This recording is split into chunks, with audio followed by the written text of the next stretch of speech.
कल का रिवीजन करें कुछ। कल हमने भाषा विकास को, हिंदी भाषा के विकास को थोड़ा सा समझने का प्रयास किया था। और भाषा विकास में सबसे महत्वपूर्ण चीज क्या थी कि हमारा जो हिंदी है वो उनका प्रादुर्भाव कहाँ से हुआ है। तो संस्कृत, संस्कृत के बाद किस भाषा का आना, पाली भाषा, पाली के बाद प्राकृत भाषा, प्राकृत भाषा के बाद अपभ्रंश आया, अपभ्रंश के बाद अवहट, क्या आया, अवहट आया, अवहट के बाद हम बोल सकते हैं हिंदी। और हिंदी में भी अलग अलग हिंदी, तो आधुनिक हिंदी आज के हम समय देख रहे हैं। व्याकरण के बारे में भी हमने देखा है कि वर्णमाला किसे कहते हैं, इसको हमने कल समझने का प्रयास किया। वर्णों की संख्या हिंदी में कितनी है, 52 वर्ण है, जिसमें स्वरों की संख्या 11 और व्यंजनों की संख्या, मूल व्यंजन कितने होंगे 33 और मूल स्वर कितने होंगे 3। अभी हम लोग अभी स्वर को लेकर के बात करेंगे तो और सभी चीजें क्लियर हो जाएंगी। हम बात करेंगे स्वर को, और आप लोग ये समझने का प्रयास कीजिए कि जितने भी वर्ण है वो ध्वनि ही है ना, ध्वनि ही है, आवाज ही है, जिसको अगर हम लोग रिटर्न फॉर्म में लिखते हैं, लिखित रूप में लिखते हैं, तो वो हमारे लिए एक नया लिपि के हिसाब से वो लेखन कहा जाता है।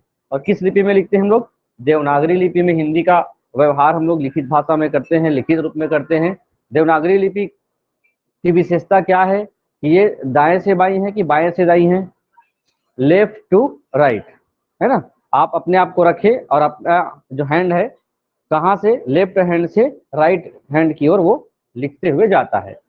चलिए, वोवेल्स या स्वर किसे कहते हैं, इसको समझने के लिए फिर वही है कि आपको जितने भी ध्वनि होंगे, ध्वनि का क्या किया जाता है, बिल्कुल एक बार में एक लाइन में बताइए, ध्वनि का उच्चारण किया जाता है।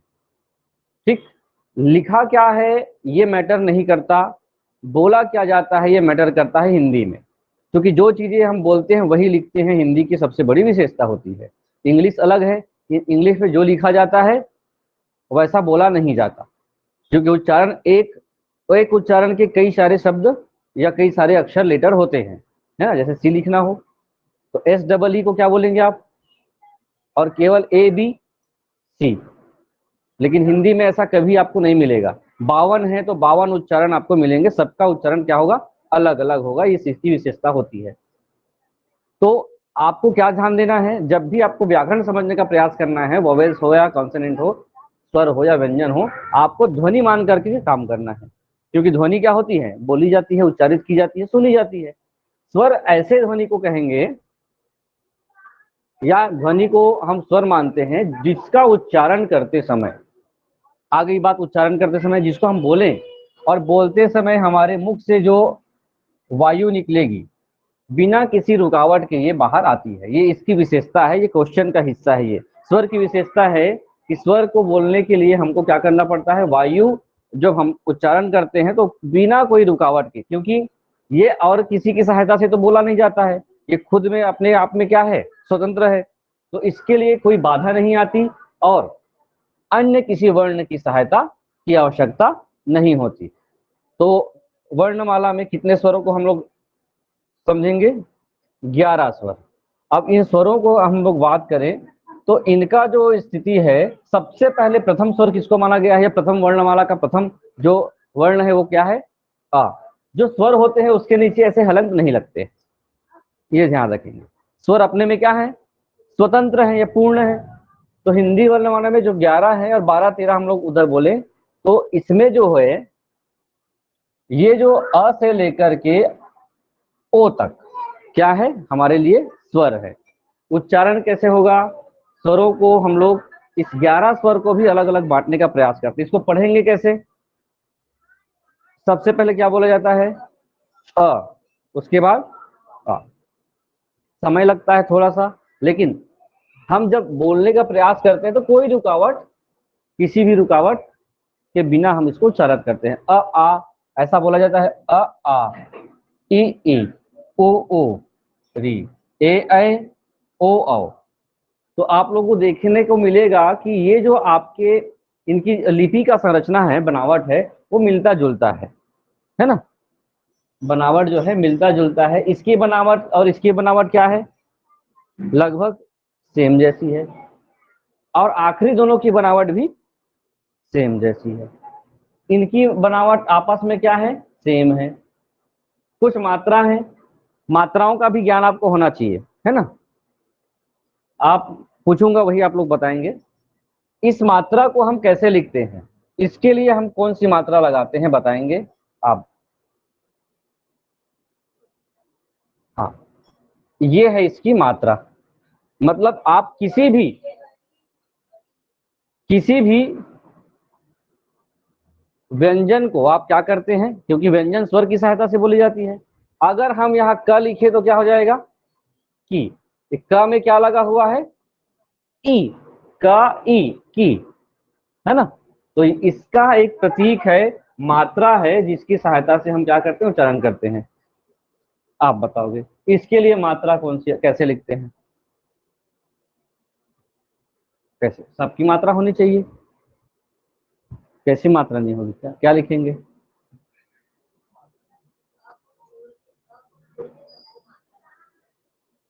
मात्राओं की संख्या हिंदी वर्णमाला में कितनी है, ये पूछा जाए तो क्या लिखेंगे आप। मात्राएं कितनी है, 10 मात्रा होती हैं, लेकिन वर्ण में स्वर 11 होंगे।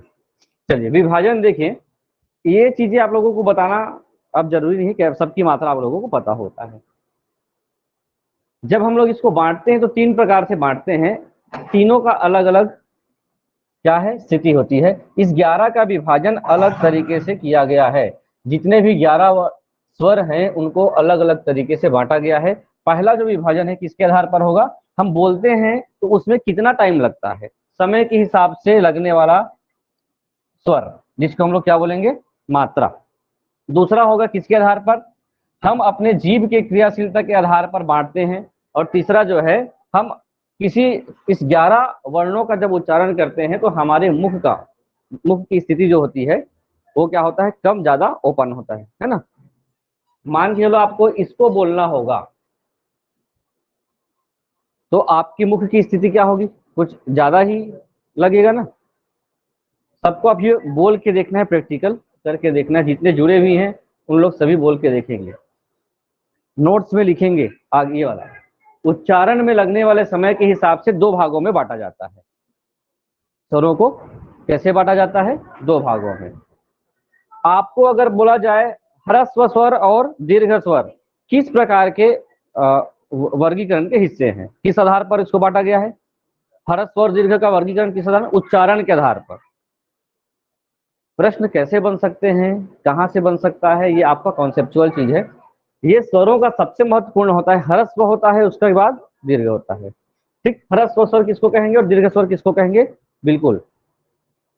ह्रस्व का मतलब होगा जब हम किसी स्वर को बोलते हैं, क्योंकि वर्गीकरण किस आधार पर है, उच्चारण में लगने वाले समय के आधार पर है, मात्रा के आधार पर है। सबसे कम समय जो लगेगा इस 11 स्वरों में, उनमें सबसे कम समय लगता है इन चारों में। इसी कारण से इसको एक क्या माना गया है, मूल स्वर। अब याद आ जाएगा कि हिंदी वर्णमाला में स्वर होते हैं, उन स्वरों में मूल स्वरों की संख्या कितनी होगी, 4। पहला कौन होगा, अ, दूसरा होगा ई, तीसरा होगा उ। अभी हमने 11 वर्णमाला लिखा है। 11 वर्णमाला में उच्चारण कैसे होता है, जब आप लोगों को स्कूलों में जो रियल में हिंदी भाषा के जानकार होंगे, शिक्षक होंगे, उनका जो पढ़ाने का तरीका था वर्णमाला का, वो अलग ही था। और वो बहुत सूझबूझ कर, चीजों को समझ कर आप लोगों को पढ़ाए होंगे। अ, आ, ई, उ, ऊ बोला जाता था, जिसमें आपको उच्चारण में कम समय लगता है। अ, फिर इसमें ज्यादा समय लगेगा, आ, फिर इसमें कम समय, फिर इसमें ई, फिर इसमें कम समय। तो अब तो सीधा आ से क्या होता है, अनाथ, यहां से शुरू हो जाता है। जबकि ऐसा बिल्कुल नहीं है। आपको मात्राओं को किस रूप में समझाना है, उनके उच्चारण के हिसाब से पढ़ाया जाता है। अ, आ, तो हम लोगों को लगता था ये कैसे पढ़ा रहे होंगे, तो ये उसका भाव था कि हम इसको जोर जब दे के पढ़ाते हैं तो जब कम समय लगेगा तो हमारे लिए क्या हो जाएगा, ह्रस्व। ह्रस्व मतलब छोटा होता है ना, और ह्रस्व का उल्टा क्या होता है, दीर्घ होता है ना। 4 मूल स्वर हैं, आप इसको याद कर लीजिए, लिख लीजिए। पहला ये होता है मूल स्वरों की संख्या कितनी है, ये आएगा ऑप्शन आपको ABCD में, तो आप लोगों को बताना है 3 है, 4 है, 5 है, 6 है। कितने होंगे, 4 मूल स्वर होंगे, पहला एक प्रश्न होता है। दूसरा प्रश्न होता है इनमें से कौन सा मूल स्वर नहीं है, ये हो सकता है। और ये सबसे ज्यादा जो आप लोगों ने प्रश्न देखा है, नहीं पता नहीं, इसमें जो स्वरों की संख्या को लेकर कई लोगों को लगता है कि पूरे वर्णमाला में ये जो भाव है, अभी हमने पढ़ लिया 5 री तक पढ़ लिया, उसके बाद ये हमको छोटा लगता है, ये हमको बड़ा लग रहा है, ऐसा भी तो भाव आ सकता है ना।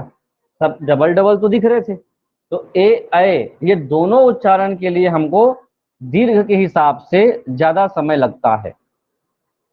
री री का अभी एक कॉमन चीज क्या देखे आप, कॉमन चीज ये देखिए वर्ग इसमें, ये यहाँ पर कॉमन ये है कि सभी का जो अभी बताया ना आकार क्या है, सेम है, सब डबल डबल जैसे पेयर में है, ऐसा लग रहा है आप लोगों को, ये पेयर में है, ये पेयर में है, सभी जोड़ी में दिख रहे हैं।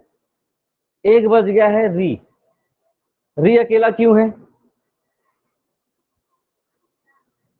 मूल संस्कृत जो व्याकरण होता है, संस्कृत व्याकरण में आप लोग पढ़े तो री भी है, उसके बाद ऐसा भी है, ठीक है। हिंदी में इसको क्या कर दिया गया है, रिमूव कर दिया गया है, हटा दिया गया है। इसको री पढ़ा जाता था, इसको ला उच्चारण करके इसके साथ पढ़ो तो ला और री को पढ़ा जाता था। पढ़िए, बोल पा रहे हैं क्या, बोलना है। तो ये हमारे हिंदी में क्या कर दिया गया है, इसको हटा दिया गया है, इस कारण से ये जोड़े में आपको नहीं मिलेंगे। और इस कारण से चूंकि दोनों रहते तो एक ये लघु है, मतलब ये हर्स्व है, और वो क्या है, दीर्घ है, इस कारण से इसमें ये अकेले में शामिल है।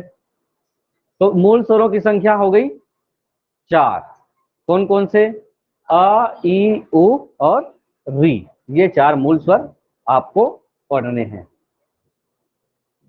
उसके बाद दूसरा जो प्रकार होगा वो किस प्रकार का होगा, दीर्घ स्वर।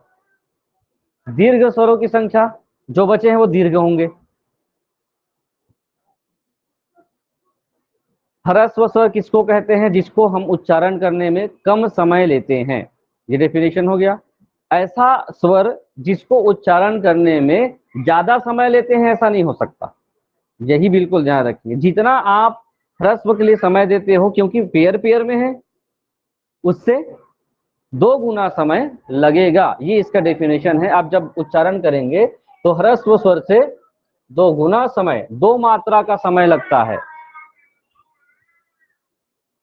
आप लोगों ने दोहा पढ़ा होगा, दोहा, चौपाई, सोठा, मात्राओं, मात्रा के बारे में होता है।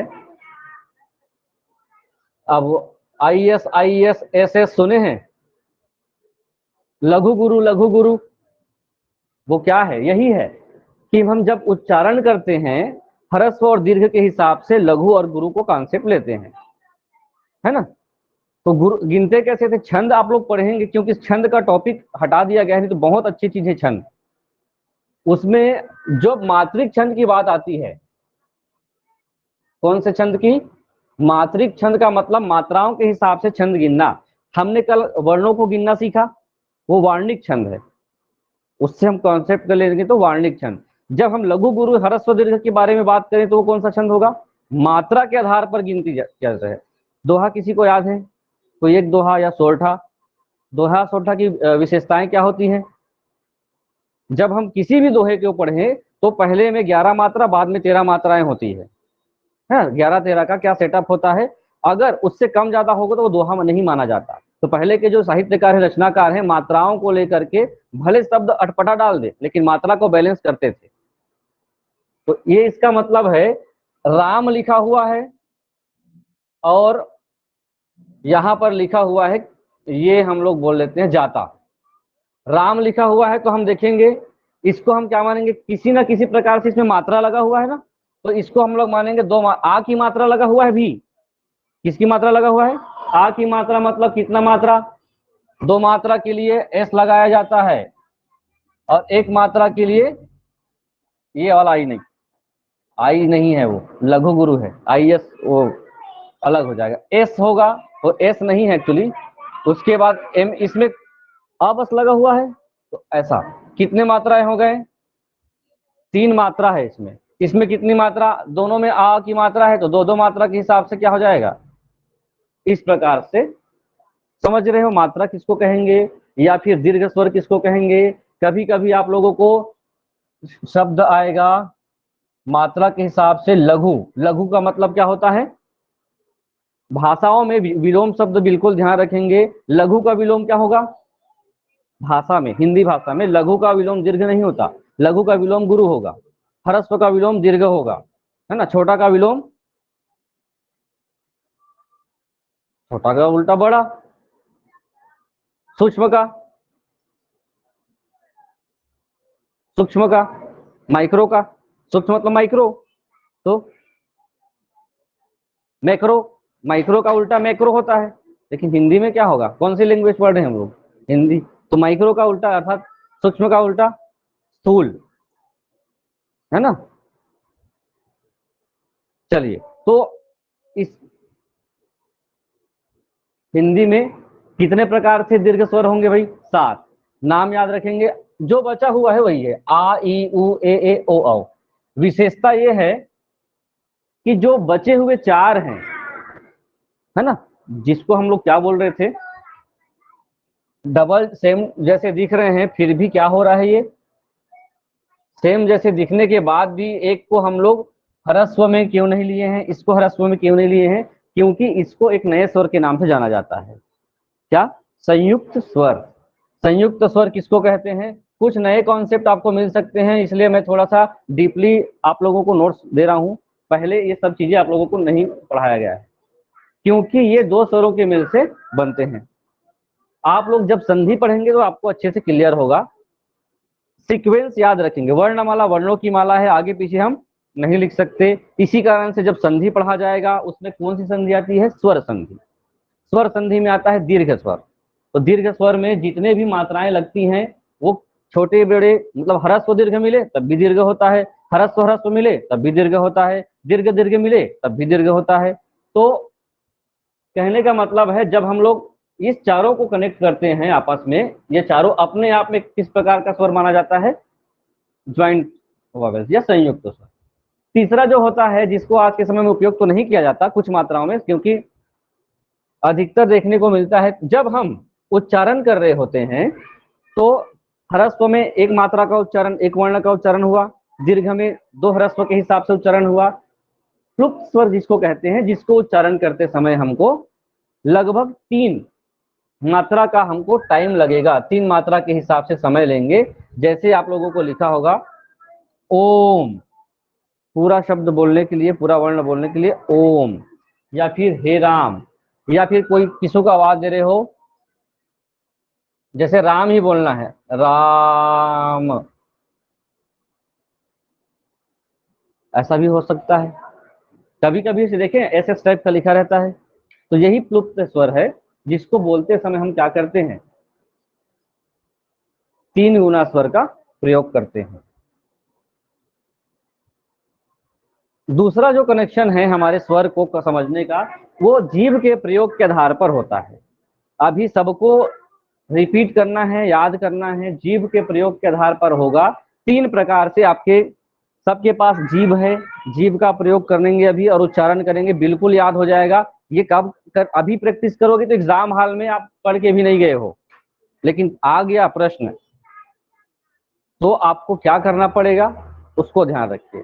सब अपने आप को कॉन्सेंट्रेट करिए, अपने जीभ पर, मस्तिष्क को लेके आइए, कॉन्सेप्ट को लेके आइए और समझने का प्रयास कीजिए। जब आप, जो पहला वर्णमाला का पहला अक्षर है, अक्षर नहीं बोल सकते, फर्स्ट वर्ण है, फर्स्ट स्वर है, अब फिर से 11 का वर्गीकरण होगा ना, इसको बोलते हैं आप। तो महसूस करिएगा आपका जीभ ना ऊपर टच होता है ना नीचे टच होगा, बीचों बीच रहेगा। बोलिए सब लोग। और एग्जाम हॉल में इसको प्रैक्टिस क्यों करना है? क्योंकि आप भटक जाएंगे, आपको लगेगा ये पहला वाला अ होगा, ये होगा, ऐसा नहीं। अ जब बोलिए अ, बोलिए अ। हाँ जीभ टच हो रहा है। तो ये इस कारण से जब हम इस वर्ण का उच्चारण करते हैं तो जीभ की कौन से भाग एक्टिव रहेगा? मध्य भाग एक्टिव रहेगा। और कहने का मतलब मध्य भाग मतलब ये आपकी जीभ है, ऐसा बना सकते हैं। तो यहां पर आपके सक्रियता को आपको पता चलेगा।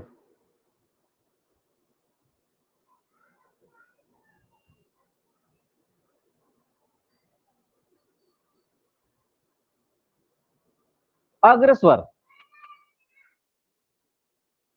जब अग्रस्वर आप बोलेंगे तो ये जो ऐसे ऐसे जलेबी जैसे दिख रहा है, ऐसे टेढ़े मेढ़े, इसका उच्चारण करेंगे तो आपका जीभ आगे की ओर ऐसे जाएगा, धीरे से जाएगा। अग्रभाग एक्टिव होता है जीभ का, ये वाला भाग एक्टिव होगा।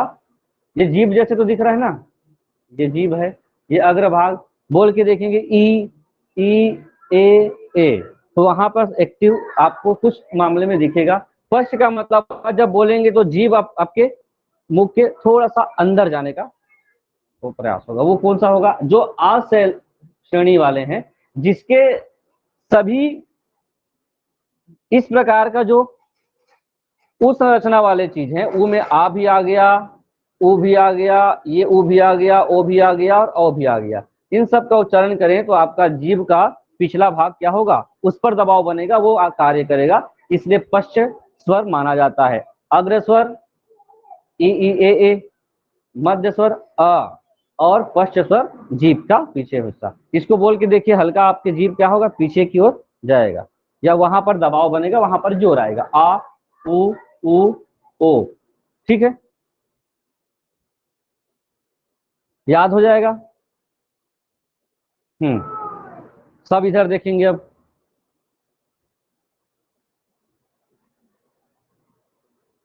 बताएंगे, कॉपी में नहीं देखना है। अग्र है कि मध्य है कि पश्च है? अग्र।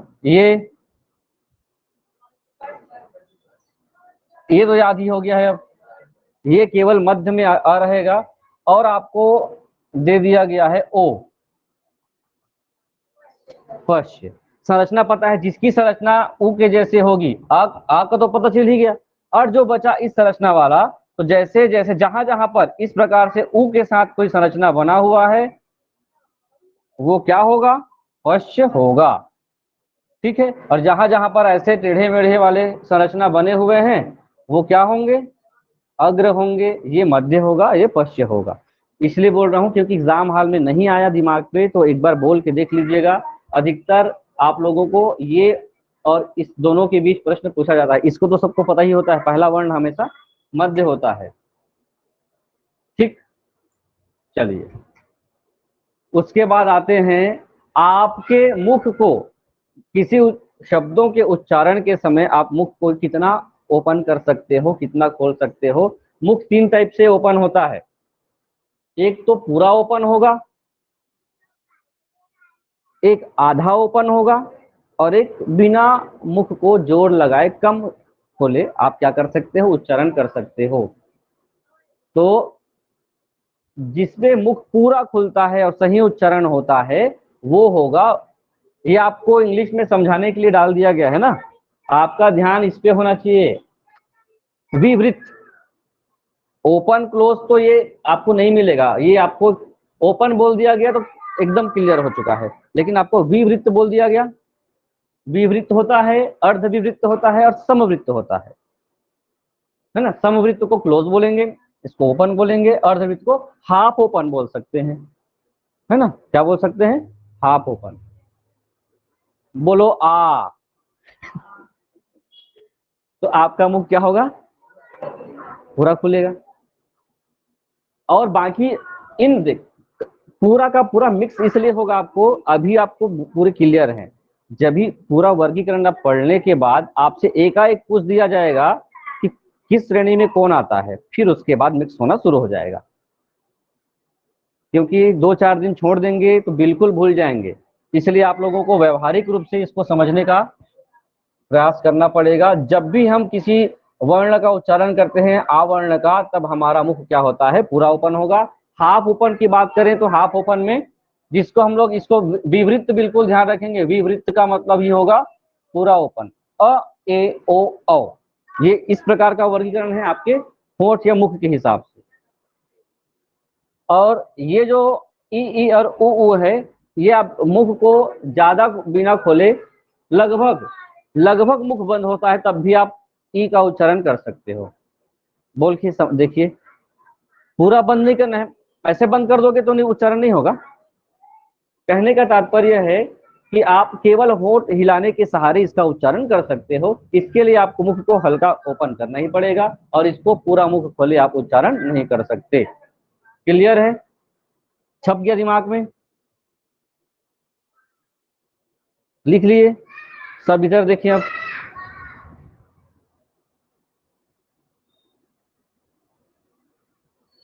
सब देख के इधर बताएंगे। समवृत्त कौन कौन से हैं? कौन कौन से? ई ई और ओ ओ।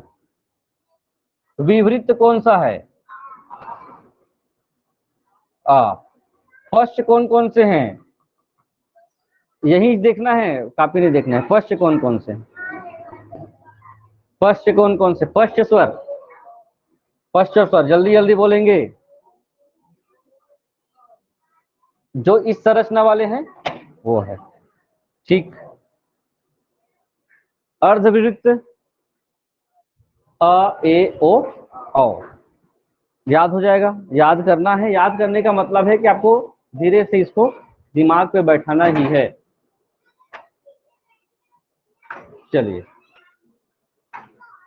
अभी और आएंगे। राउंडेड अनराउंडेड सुने होंगे, नया नया वर्गीकरण है। छूट गया है क्या? ऊपर है क्या? हाँ, अर्ध समृद्ध, हाफ, हाफ क्लोज क्या आएगा? ए और मुख आधा बंद रहता है।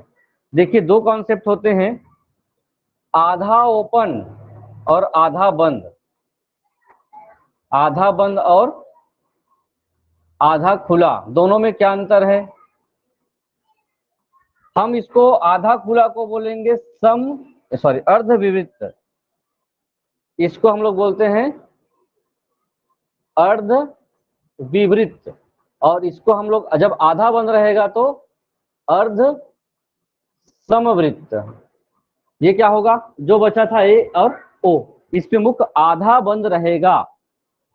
अब बोलोगे आधा बंद और आधा खुला का कॉन्सेप्ट तो सेम होगा, ये है ना। दोनों का मतलब होता है, अलग अलग कॉन्सेप्ट होते हैं। एक आप लोग समझिए, अगर एक बर्तन में पानी भरा हुआ है आधा, या ये ऊपर का कुछ भाग खाली है, तो आप क्या बोलेंगे? इसको आधा खाली बोलेंगे कि आधा भरा बोलेंगे? एक बार बोलना है, आधा खाली है कि आधा भरा हुआ है। आधा खाली नहीं बोल सकते।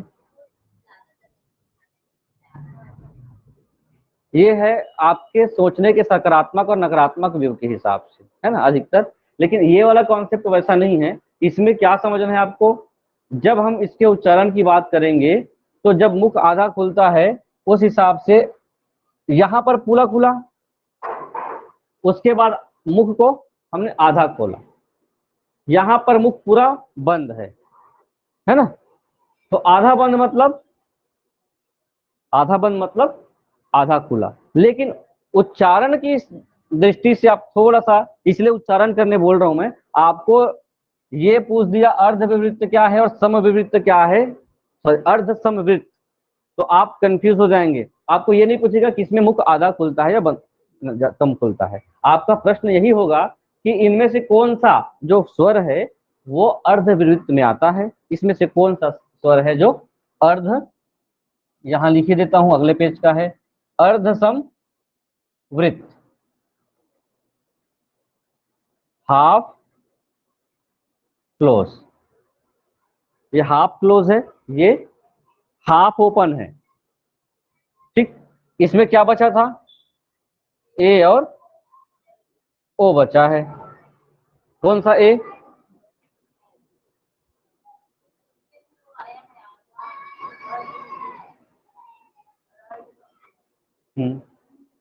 ये ए है और इसमें भी आया है क्या,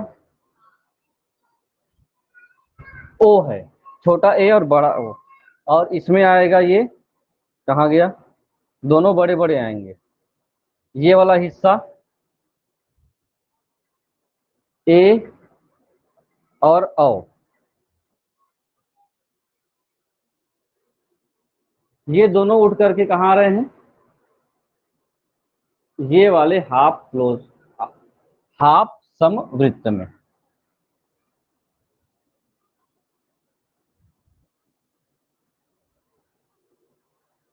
कॉन्सेप्ट धीरे से समझ में आएगा। जब हम मुख को आधा खोलते हैं तब भी उसी का उच्चारण हो रहा है, ठीक है। जब आधा बंद करते हैं तब भी उसका उच्चारण हो रहा है। बात केवल इतना है कि आपको प्रश्न में क्या पूछा जा रहा है उस हिसाब से इसका डिसीजन लेना है। अधिकतर यही चीजें रिपीट होता है, तो हो सकता है इसमें ए और ओ ये अपने में क्या है, अपने में बड़े हैं, ये इसमें शामिल हो गया हो, क्योंकि रिपीट हो गया है, इस कारण से आपको ये क्लियर नहीं हो पा रहा है। चलिए,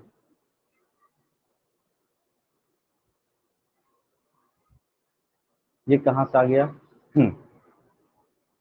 वृत्ताकार मतलब ये क्या है, जब बोलेंगे तो मुख की या होठ की आकृति कैसा हो जाएगा, ये है होठ की आकृति। मान के चलो जब इसको उच्चारण करते हैं तो कैसा होगा, ये गोल होगा, और इसमें गोल नहीं होगा। बोलिए इसको, उच्चारण करेंगे तो आपकी जो मुख की आकृति है, जिसमें आपकी जो ओष्ठ है वो कैसे होंगे, सर्कल राउंडेड हो जाएंगे।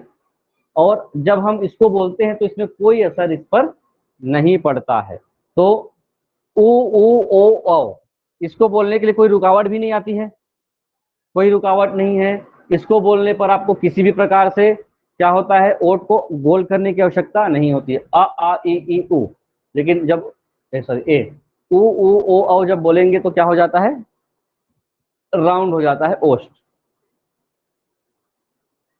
तो ज्यादा डीप हो रहा है क्या, अभी आप लोगों को क्लियर है, कुछ समय बाद आप थोड़ा सा परेशान हो सकते हैं।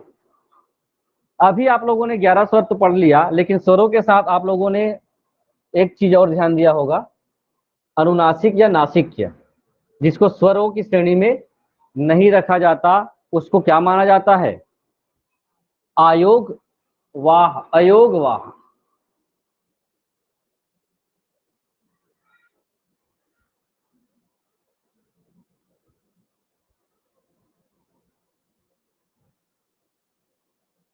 अयोग वाह किसको कहते हैं, ये जब उच्चारण, इसको जब हम लोग उपयोग करते हैं तो बिना किसी से योग किए अर्थ का वहन नहीं कर सकता। हम लोगों को कहीं ना कहीं किसी में कनेक्ट उसको जोड़ना पड़ेगा, वो अपने में स्वतंत्र नहीं है, किसी ना किसी के साथ योग होगा तब। आप लोगों ने इसको पढ़ा ना, तो इसको क्या मानते हैं हम, स्वर मानते हैं, ना ही इसको हम लोग व्यंजन मानते हैं। क्योंकि कल आप लोगों ने डेफिनेशन बताया, क्योंकि ये स्वरों के बाद आते हैं और व्यंजन के साथ जुड़ते हैं, स्वर के साथ ये नहीं जुड़ते हैं, व्यंजन के साथ ही जुड़ेगा, इसी को अयोगवाह कहेगा। दो ऐसे आपके पास अयोगवाह वाले वर्ण हैं, एक होता है अम और एक होता है अहा।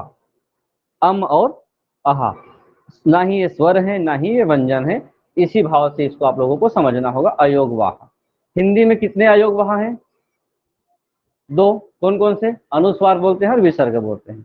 अनुस्वार का मतलब क्या होगा, कौन सा, यही तो है, ये किसी भी ऊपर में बिंदी आता है। एक और कॉन्सेप्ट आएगा, ये इसको क्या बोलते हैं, अनुनासिक। ये अयोगवाह है कि नहीं है, उसी श्रेणी में हम लोग लेते हैं, लेकिन मूल अयोगवाह क्या होता है, अनुस्वार और विसर्ग। अनुस्वार का डेफिनेशन भी कॉपी में रहना चाहिए।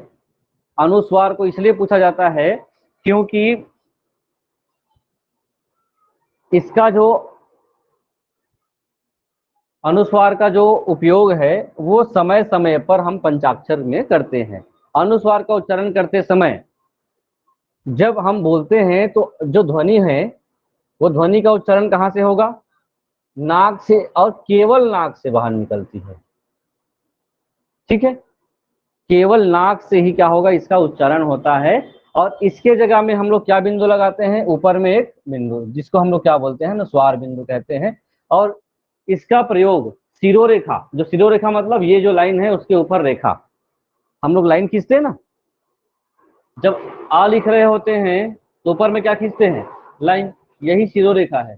तो ऊपर वाली जो रेखा है उसके ऊपर इसको लगाया जाता है। लगाने क्या स्थान, हर मात्रा को लगाने का स्थान हर व्यंजन में अपने स्थान पर वैज्ञानिक पद्धति से फिट है। ठीक है, जैसे यहाँ पर अम की बिंदी हमेशा कहाँ लगेगा? अम की बिंदी बोला जाता है ना, अम इसलिए कहा जाता है क्योंकि उच्चारण हम बोलते हैं तो नाक से उच्चारण होता है और अधिकतर अम म का ही उच्चारण होता है। किसका? म का। इसको ऐसा म ही पढ़ा जाता है। अम की बिंदी को क्या पढ़ा जाता है? म ही पढ़ा जाता है। संस्कृत में सबसे ज्यादा उपयोग होता है। राम लिखा है, बिंदी लग गया तो आप लोग क्या लिखते हैं? संस्कृत तो पढ़े ही होंगे, रामम, तो ये म ही है। ठीक, परिभाषा याद रहेगा, नाक से उच्चारण होता है। अपने प्रायः अपने बाद आने वाले व्यंजन के वर्ग के 5वें अक्षर के रूप में ले लेता है। ये आप लोगों को बहुत ज्यादा काम का है जानकारी कि ये क्या बोला जा रहा है। जब हम किसी वर्ण का उपयोग करते हैं, वर्तनी शुद्धि आप लोग पढ़ेंगे तो इसका उपयोग अभी हम लोग करने वाले हैं। जैसे जैसे पांच पंचाक्षर व्यंजन जानते हैं ना, कौन कौन से होते हैं? पंचाक्षर व्यंजन होता है हर किसी वर्ग का, ये क वर्ग है, तो पांचों अक्षर का जो सेटअप होगा पंचाक्षर कहलाएगा। क, ख, ग, घ और ये 5 अक्षर किस वर्ण से हैं? ये क वर्ण से है। अब बात क्या है या कॉन्सेप्ट क्या है? क वर्ग के बाद कौन सा वर्ण आता है? च वर्ण। च वर्ग जिसमें क्या आता है? च, छ, ज, झ और है, ये है ना। उसके बाद आता है ट वर्ग। ये क्या है, सही है? ट, ठ,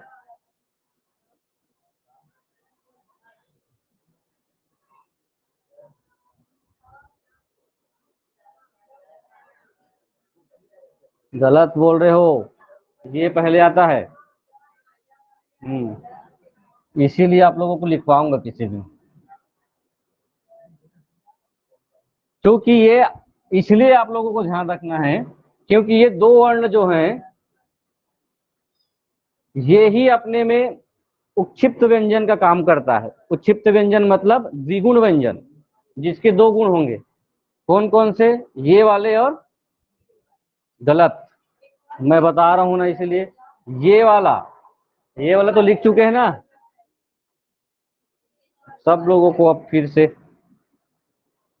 द्विगुण व्यंजन कल आप लोग पढ़े हैं। मैं जो बताने का आपको प्रयास कर रहा हूं, जितने भी पंचाक्षर होंगे, पंचाक्षर मतलब जो 5वें अक्षर के रूप में सेट होगा, ये पंचाक्षर का अंतिम जो वर्ण होगा वो किसका काम करता है? अनुस्वार का काम करता है। ये ध्यान रखना है। पढ़े थे इसको कभी?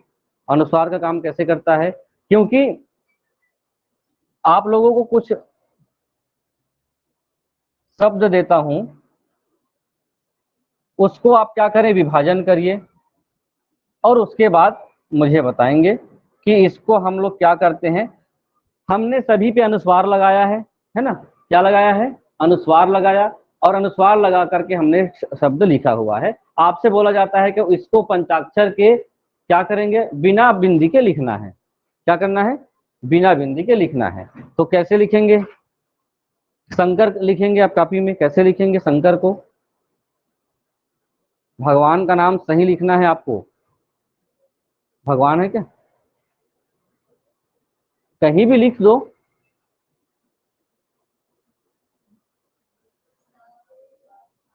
ठीक, अगर ऐसे लिखोगे तभी आपका संकर सही है ना, और ऐसे लिखोगे तभी आपका कंचन सही है, और ऐसे लिख दिए तो ये सब नहीं होता है, ऐसा कंचन नहीं होता है। ये क्यों बताने का प्रयास कर रहा हूं, क्योंकि अनुस्वार की एक बड़ी विशेषता होती है। जब हम पंचाक्षर के वर्णों को बात करते हैं तो आपको अनुस्वार की स्थिति या अयोगवाह की स्थिति अभी डेफिनेशन में पढ़ा है कि व्यंजन के पहले ये लगेगा और उसके बाद अनुस्वार स्वर के बाद लगता है, व्यंजन के पहले आता है इसका रोल। जब हम संकर लिख रहे होंगे तो संकर में जिस बिंदी की बात की जा रही है, संकर में उस बिंदी को अगर हम लोग वर्णमाला में तोड़े तो आधा श होगा। इसको कैसे तोड़ते हैं, ऐसा टूटेगा, टूटेगा ना। फिर ये अम की बिंदी आएगा, फिर का आएगा, फिर आ आएगा, फिर र आएगा, फिर आ आएगा, ऐसा ही टूटेगा। तो आप देखिए यहां पर ध्यान देंगे अनुस्वार की स्थिति क्या है। अनुस्वार की स्थिति स्वर के बाद व्यंजन के पहले। गणित जैसा लग रहा है क्या आप लोग, गणित ही है अभी, है ना, मैथ्स ही है। अब लगाएंगे कैसे, हम देखते हैं इसको कि जो ये क है, क किस वर्ण का हिस्सा है, क वर्ग में आता है क। तो इस पंचाक्षर का अंतिम बिंदी हमेशा अनुस्वार का काम करती है। पांचवा वर्ण हमेशा अनुस्वार का काम करेगा। आपको क्या देखना पड़ेगा कि जो बिंदी लगा हुआ है उसके बाद कौन सा वर्ण है, उसके बीच में क्या लगा दो, उसका पंचाक्षर का अंतिम या पांचवा वर्ण के रूप में ले लेता है। ये लिखा हुआ है अपने आप आने वाले व्यंजन के बाद के वर्ण का पांचवी वर्ण अर्थात पंचाक्षर का जो होता है उसका पंचमाक्षर मतलब अंतिम अक्षर का रूप ले लेता है। क्लियर हुआ होगा। जब हम तोड़ेंगे किसी वर्ण को तो उसको हम लोग क्या करते हैं। अब आप आसानी से बता सकते हो कि आपको जब झंडा लिखना होगा तो आप क्या ध्यान दें हुए, इस अनुस्वार के बाद कौन सा है, ये डमरू बोला जाता है ना, ड से डमरू, तो डमरू किस वर्ण में आएगा, ट वर्ण में डमरू आता है। तो डमरू का पंचाक्षर क्या है, अड़ा है। तो जब तोड़ेंगे हम लोग झ लिखेंगे और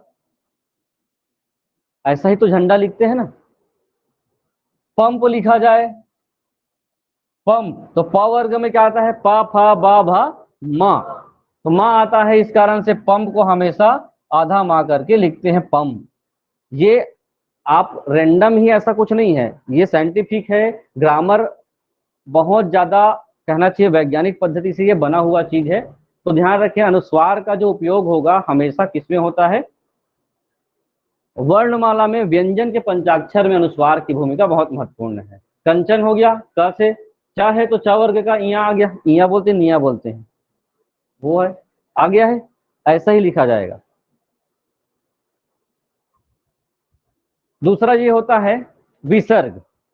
विसर्ग के सबसे ज्यादा भूमिका भी संस्कृत में है, हिंदी में विसर्ग को कुछ मामलों पे आज भी स्थान मिलता है। और विसर्ग का जो होता है दो बिंदु से इसको डिनोट किया जाता है। और जब इसको हम लिखते हैं तो इसका जो उच्चारण है किस रूप में होता है, ह के रूप में। किस रूप में, आपको कभी ऐसा लिखा हुआ मिले, दुख, दुख नहीं है ये, क्या है, क्योंकि हिंदी में जो हम लोग लिखते हैं वही बोलते हैं, है ना। तो इसका सही उच्चारण होता है हमेशा दुख। ये लिखेंगे, उच्चारण होगा इसका नमः होता है।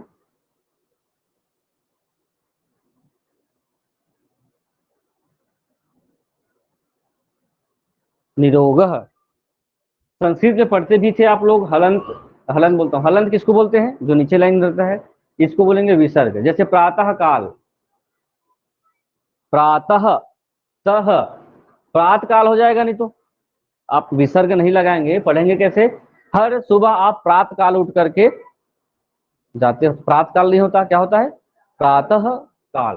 तो विसर्ग की भूमिका आज के समय में क्या है, तो विसर्ग की भूमिका ये है जब आप संधि पढ़ते हैं तो संधि में शब्दों की संरचना के समय विसर्ग की भूमिका बहुत मूल होती है, क्योंकि इसके नाम से खुद में एक क्या है, संधि है। कौन सी संधि?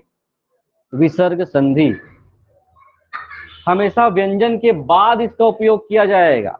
आप लोगों को क्वेश्चन टेस्ट में दूंगा, आप लोगों को क्या ध्यान रखना है, अनुस्वार का उपयोग हमेशा व्यंजन के बाद होता है, सही या गलत?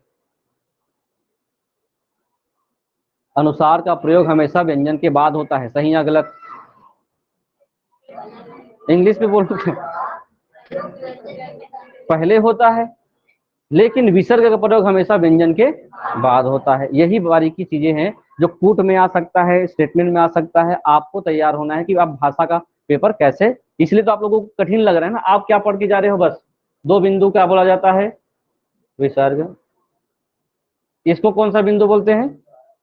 नहीं, आप लोग कौन सा बिंदु बोलते हो? हाँ, कौन सा बिंदी? अब अम की बिंदी बिल्कुल नहीं बोलोगे, इसका कुछ नाम है भाई। क्या नाम है? अनुस्वार। तो याद रहेगा दोनों अयोग वहां है। कभी कभी आप लोगों को क्या मिलेगा अयोग वहां में, एक ऐसा वाला मिलता है, क्या मिलता है? अनुनासिक। क्या मिलेगा? अनुनासिक। तो अनुनासिक का जो प्रयोग होता है वो अधिकतर जो अनुस्वार है उसी का थोड़ा सा कौन सा रूप है? अगला रूप, जिसको हम लोग बोल सकते हैं। अच्छा, ये वही है।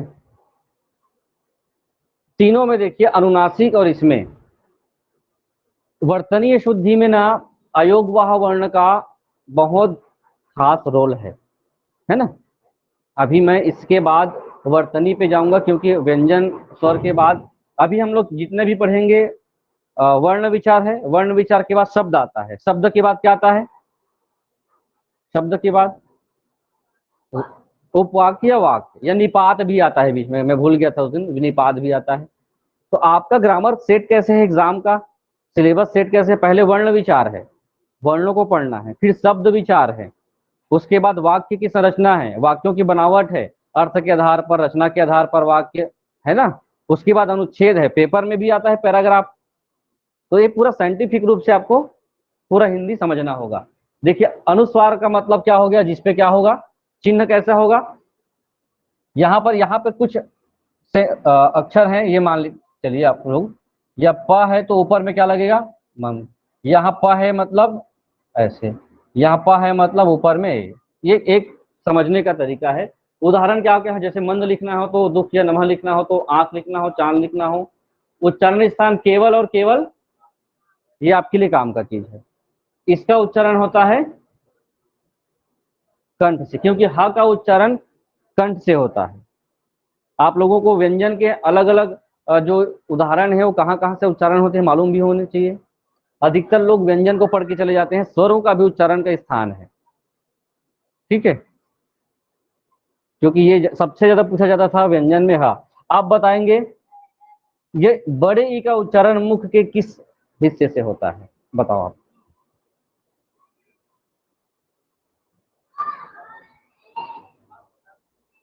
याद आ रहा होगा कुछ है? नो, मैं ये पूछ रहा हूँ कि कंठ तालु मूर्धा वाला जो पढ़ते हो ना, याद वो पांच जो होते हैं, कंठ तालु मूर्धा दंत ये ओष्ठ, उसमें कहाँ किस स्थान से ई का उच्चारण होता है, ये पूछ रहा हूँ मैं। ये कहाँ से उच्चारण होता है उस हिसाब से? ये बिल्कुल नहीं पढ़ते आप।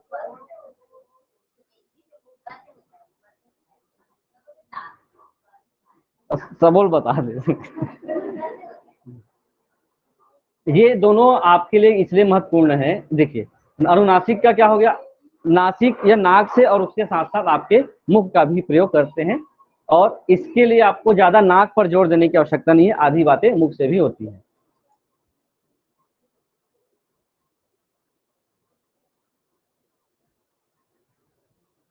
चलिए, आप जिस जिले पे बैठे हैं उस जिले का नाम लिखने आएगा आपको। वर्तनी शुद्धि के नाम से पूछा जाता है। इस जिले का नाम में दो बिंदी ऊपर में लगते हैं, है ना। किस वाले में अनुनासिक लगता है, सॉरी हाँ, और किस वाले में अनुस्वार लगता है? बताएं।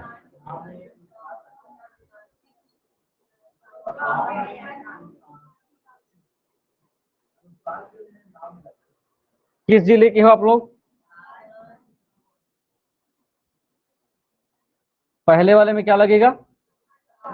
अनुस्वार। मतलब दूसरे वाले में? पक्का है ना? गलत।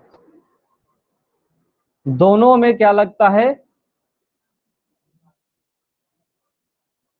दोनों में लगेगा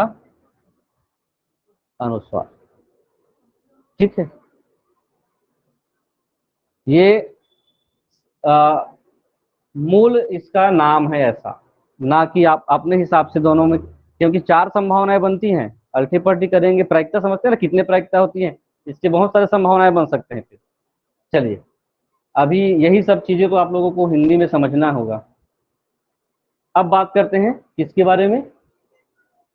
व्यंजन के बारे में। और व्यंजन कितने प्रकार के होंगे उसको देखते हैं। आखिर व्यंजन क्या है?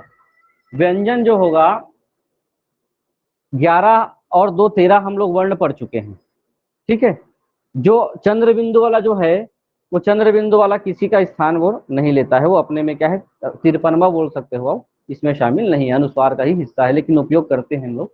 हिंदी वर्णमाला में जब व्यंजन बोलते हैं तो वो ऐसी व्यंजन ध्वनि हम लोग इसको कहेंगे जिसका उच्चारण मुख से निकलने वाली वायु में कहीं ना कहीं क्या होगा, एक रुकावट पैदा करेगा। अर्थात जब हम इसको बोलेंगे तो निश्चित रूप से आपको किसकी मदद लेनी पड़ेगी? स्वर। इसका एक सीधा परिभाषा होता है, स्वर की सहायता से बोले जाने वाले वर्ण को व्यंजन कहते हैं। स्वर की सहायता से बोले जाने वाले वर्ण को व्यंजन कहते हैं।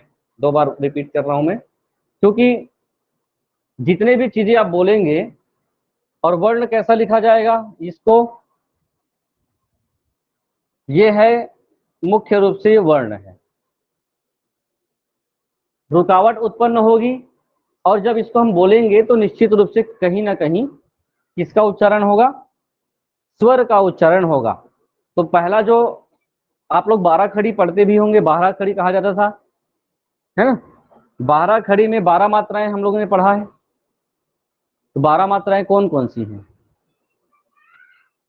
आ को छोड़ करके, आ को गिनोगे तो 13 हो जाएगा। तो आ को छोड़ करके अम और आहा को भी हम लोग मात्रा में लिया ना, तब वो 12 हुआ। तो मात्राओं की संख्या उधर 10 थी, और अम और आहा करके क्या हो गया, ये 12। इसलिए क्या कहा जाता है? खड़ी की खाड़ी। अब व्यंजन को हम लोग देखें तो मूल व्यंजनों की संख्या हमने कल बताया कितनी है? 37। 37 का विभाजन कैसे है देखिए। पहला जो होता है स्पर्श व्यंजन, डेफिनेशन लिखेंगे भाई स्पर्श व्यंजन को। और स्पर्श व्यंजन का सबसे मूल जो प्रभाव है वो 25 अक्षरों पर, वर्णों पर होगा। स्पर्श का मतलब यही होता है, जब हम लोग इसका उच्चारण करते हैं तो किसी भी व्यक्ति के मुख के 5 अलग अलग भागों से वर्णों का उच्चारण होगा। कितने भागों से? 5 अलग अलग भागों से, और पांचों का वर्ग बना हुआ है, सेटअप बना हुआ है, इसके हिसाब से इसका उच्चारण होता है। तो 5 वर्ण किसको कहते हैं, या मुख के 5 हिस्से किसको कहेंगे? पहला जो हिस्सा होगा स्पर्श व्यंजन का, ये दिख रहा है आप लोग को, पहला जो हिस्सा ये होगा, 25 होंगे, 5-5 भागों में बांटा गया है। कंठ का मतलब होगा जब हम किसी वर्ण का उच्चारण करेंगे तो हमारे गले के इस कंठ पर दबाव पड़ेगा, यहीं पर हलचल होगी, और मुख के किसी भागों पर कोई प्रभाव नहीं पड़ेगा। और हमने देखा कि 33 वर्णों में जो लाइन टू लाइन हमने पढ़ा, कहां तक? क ख ग घ अंगा तक। ये जो 5 अक्षर हैं, 5 वर्ण हैं, इन पांचों वर्णों का एक सेट बनाया गया और एक उसको एक वर्ग में रखा गया। जिस अक्षर से, जिस वर्ण से शुरुआत होती है उसको उस वर्ण का नाम दे दिया जाता है। तो जब भी आपको क वर्ग बोले, है ना, ये मुखिया है, ये प्रतिनिधित्व कर रहा है क से, तो ये क वर्ग कहलाया। क ख ग घ अंगा, जब इसका उच्चारण करेंगे तो गले के किस हिस्से पर, कंठ पर क्या पड़ेगा? दबाव पड़ेगा, जोर पड़ेगा, और मुख के किसी भी हिस्से पर दबाव नहीं पड़ता है। तो इस कारण से इसको हम लोग क्या बोलते हैं? कंठ, कंठ वर्ण। मुख के कंठ से उच्चारण होने वाला ये वर्ण कहलाएगा। क्लियर है? तालु, उधर बताइए तालु किसको कहते हैं, बताना है। जीभ को तालु बोलेंगे?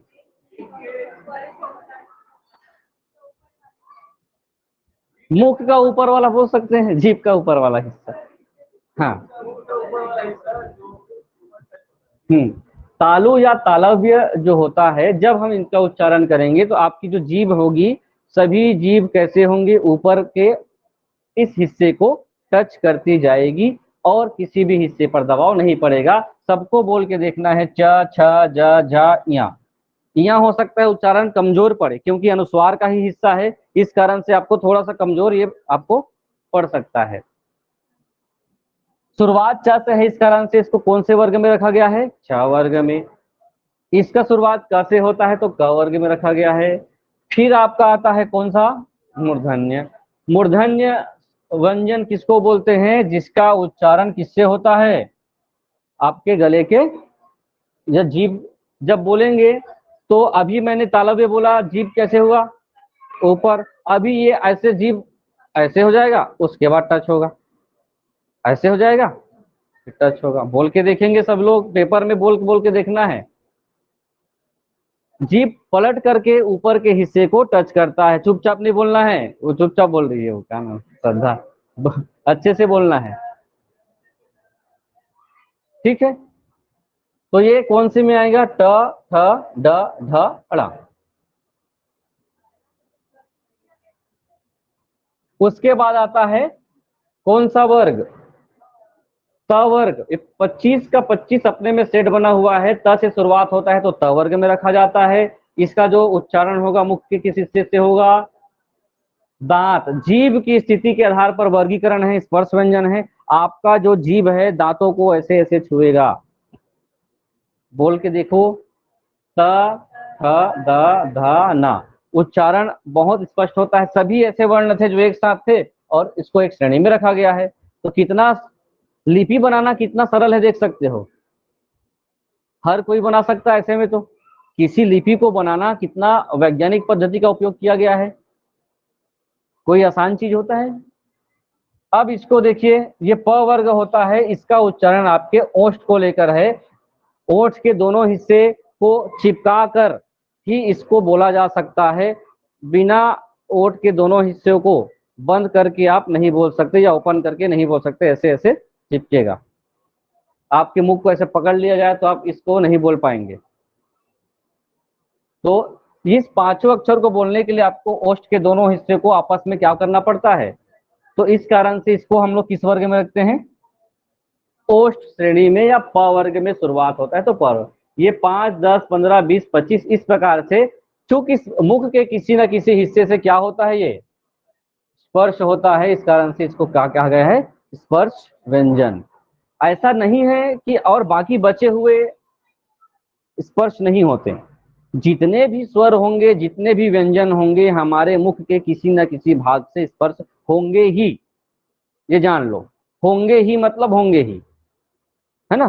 तो इन लोग एक सेट में थे, सेट में मतलब 5-5 का एक सेटअप बना, इस कारण से इसको पंचाक्षर या हम लोग 25 का एक सेट बना लिए, स्पर्श व्यंजन का नाम दे दिए। और ऐसा नहीं है कि बाकी वर्ण इसके श्रेणी में नहीं आते, स्वर भी इसके हिसाब से उच्चारण होगा। जैसे अभी लिखे था ना, जो ह होता है उसका उच्चारण किससे होता है, कंठ से, लेकिन वो क वर्ग का हिस्सा नहीं है, केवल उच्चारण होता है, क्योंकि वो ये वर्ग केवल इसी के लिए उपयोग होता है क्योंकि एक लाइन टू लाइन आता है।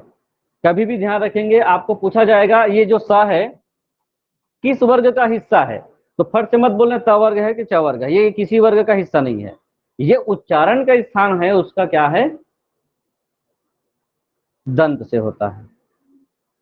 ये जो स सा है ना, इसका उच्चारण, तीनों सा का उच्चारण अलग अलग। ये जो सा है, ये जो सा है, इसको हम लोग यहां शामिल करते हैं। कौन सा सा बोला जाएगा, इसको पढ़ा जाता है, ये है मूर्धन्य सा, मूर्धा से उच्चारण। ये है दंत्य सा, और ये है तालव्य सा, जिसका उच्चारण आप लोग यहां से देख सकते हैं ये कभी भी च वर्ग का है या त वर्ग का है या ट वर्ग का है ये नहीं बोलना है, अन्य जो क्या आएंगे व्यंजन आएंगे उसको।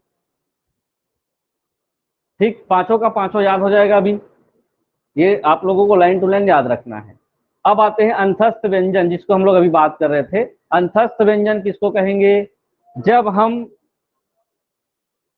बार बार यही है कि आप अब तक इस चीज को याद करके बैठ चुके हो, प्रश्न आ रहा है अंतस्थ व्यंजन किसको कहते हैं, आप कैसे करोगे?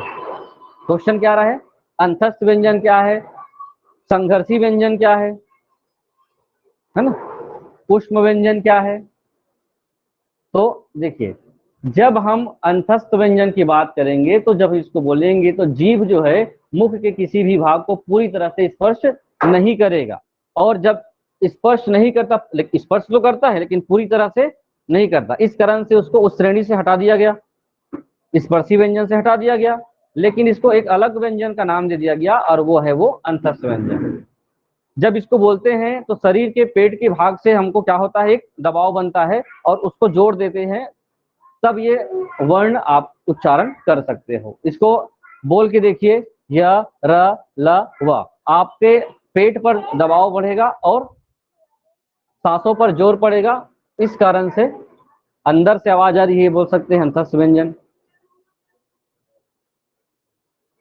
चार होते हैं, और ये जो भी संख्या अधिकतर जितने चीजों का प्रकार तीन होता है या चार होता है, ये आपके लिए हमेशा क्वेश्चन के हिस्से रहते हैं, है ना। एक को हटा दे करके तीन को रख दिया जाएगा, य र ल व। और ऐसा नहीं है कि स्पर्शी व्यंजन नहीं है, ये किसी ना किसी के स्पर्श, इसमें लिखा हुआ है किसी भी तरीके से टोटली स्पर्श वाली बात नहीं है, स्पर्श होता है लेकिन पूरी तरह से स्पर्श नहीं होता। उसके बाद कौन सा व्यंजन आएगा? उष्म या संघर्षी व्यंजन। ये क्या होता है? जब हम उच्चारण कर रहे होते हैं तो उच्चारण के समय मुख से एक प्रकार का घर्षण उत्पन्न होता है, और घर्षण उत्पन्न होने के कारण से हमारे मुख से एक वायु जो प्रवाह होगा, ये सामान्य वायु नहीं होती, घर्षण के कारण से। आप लोग हैं, घर्षण की विशेषता क्या है? दो चीजें आपस में रगड़ खाती हैं तो क्या होता है, चीजें गर्म हो जाती है ना। तो वहां पर जो वायु का प्रवाह होगा जब आप बोलते हैं तो थोड़ा सा वो गर्म वायु का प्रवाह माना जाता है। चार होते हैं और चारों को अलग अलग नाम से जाना जाता है, श श श और ह, श श श और ह। उस तीनों प्रकार के श को अलग अलग बोला जाता है। आप लोग इसका उच्चारण आज से क्या करेंगे, इसका जो साइंटिफिक नाम है, हिंदी का मूल नाम है, उसी हिसाब से उच्चारण करेंगे। ये कौन सा श है, अभी बोल के बताएं। शक्कर के सा नहीं बोलना है आप लोगों को, तालव्य श, ये है मूर्धन्य श, और ये है दंत सा। सपेरा का सा या फिर षटकोण के सा, ये आपको उच्चारण नहीं करना, याद रहेगा। ये क्या है, ह जो है कंठ से उच्चारित होने वाली वर्ण है। संयुक्त वर्ण किसको कहेंगे? संयुक्त व्यंजन या संयुक्त वर्ण, ये जो होते हैं एक अकेले व्यंजन से नहीं बनते, जबकि दो अलग अलग व्यंजनों को क्या किया जाता है, जोड़ा जाता है। दो अलग अलग व्यंजनों के मेल से जो बनता है, हम लोग उसको क्या कहते हैं? यहाँ पर ये हलंत लग गया, ये बराबर है ना, इसको ध्यान रखेंगे। ये विसर्ग लग गया, हलन बोलता हूँ, विसर्ग लग गया है, इसका मतलब बराबर है। जब भी आप क्या लिखेंगे, कौन सा अच्छा है? ये छा अपने में अकेला नहीं है, इसको बनाने के लिए दो व्यंजनों का सहारा लिया गया है, हाफ का और कौन सा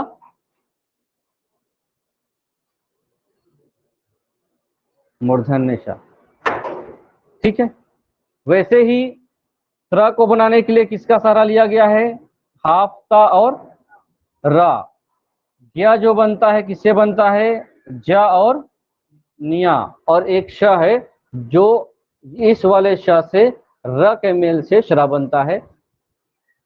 इनको अभी तक क्वेश्चन में बना के रखा गया है, हिंदी के द्वारा लगातार पूछा भी जाता है कि कौन सा संयुक्त व्यंजन, कौन सा क्या व्यंजन, ये बन जाएगा। आप लोगों को पता भी होगा, ये जो स्थिति है हिंदी वर्णमाला में इनका स्थान अलग अलग हिसाब से रखा गया है। हिंदी वर्णमाला में कैसे स्थान रखा गया है, जैसे कि आप लोग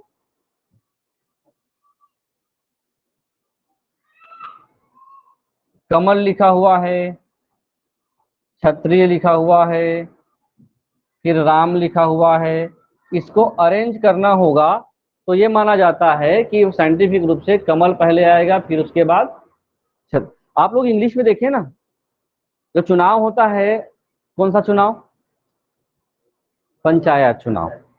पंचायत चुनाव में सबसे ज्यादा मारामारी किसको रहता है, उम्मीदवारों का नाम लिखने को लेकर के। उम्मीदवारों के नाम लिखे जाएंगे हिंदी में, ठीक है, उम्मीदवारों के नाम किसमें लिखे जाते हैं, हिंदी में। लेकिन उस किसका नाम ऊपर रहेगा किसका नाम नीचे रहेगा ये तय होता है अंग्रेजी अल्फाबेट से, ठीक।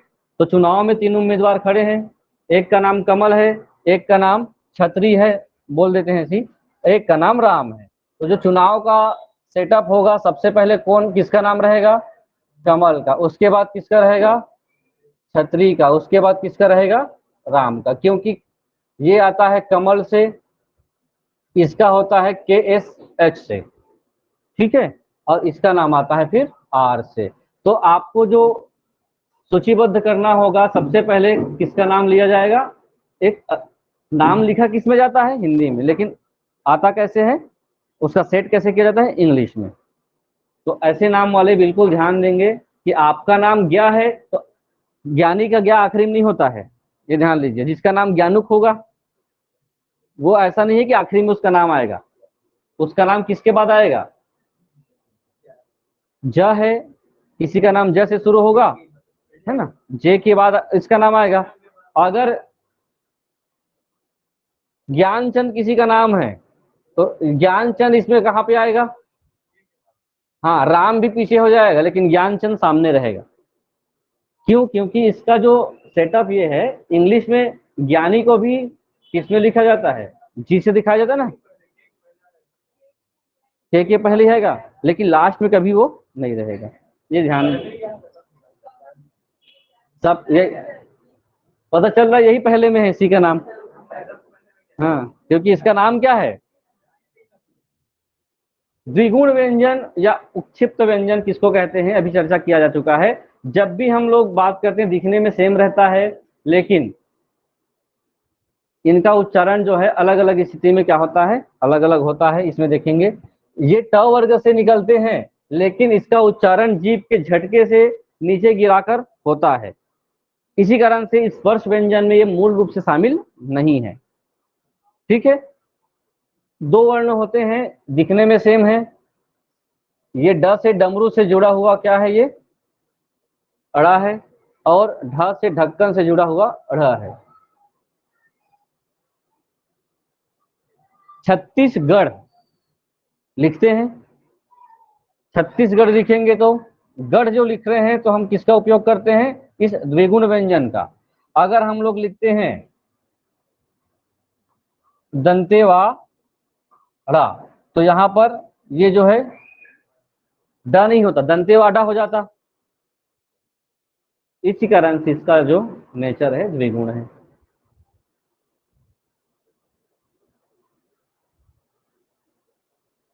काकल्य व्यंजन किसको कहते हैं पता है? यही सब आप लोगों को पूछा जा रहा है। पार्श्विक व्यंजन किसको कहते हैं, इनमें से कौन सा पार्श्विक व्यंजन है, कौन सा लुंठित व्यंजन है, कौन सा काकल्य व्यंजन है।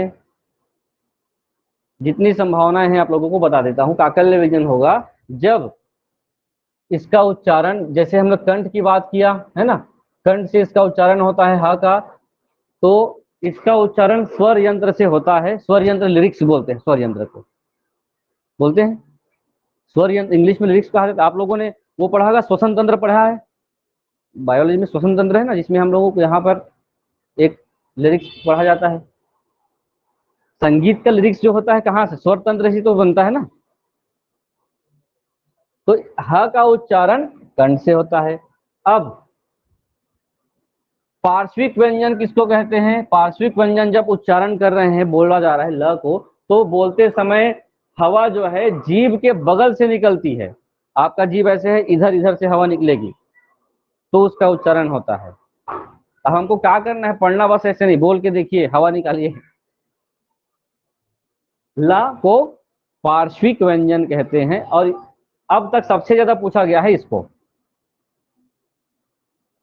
लुंठित व्यंजन किसे कहा जाता है, तो र को हम लोग किसमें शामिल करते हैं, लुंठित व्यंजन में। और तालु के पास इसका वाइब्रेशन होता है। तालु कहाँ हो गया फिर, जीभ आपका कहाँ तक टच हो रहा है, ऊपर, र।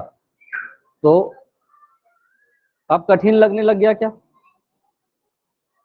अभी फिर से मैं पूछूंगा कौन सा वो क्या था, स्वरों के प्रकारों में भी एक प्रश्न आएगा, याद रखेंगे।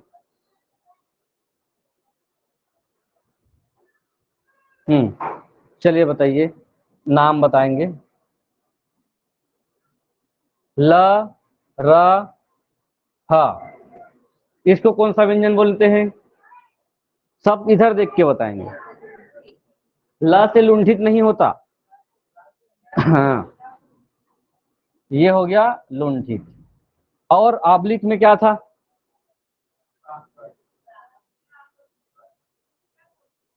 प्रकंपित। ल क्या है? पार्श्विक। कैसे? ह क्या है? काकल्य।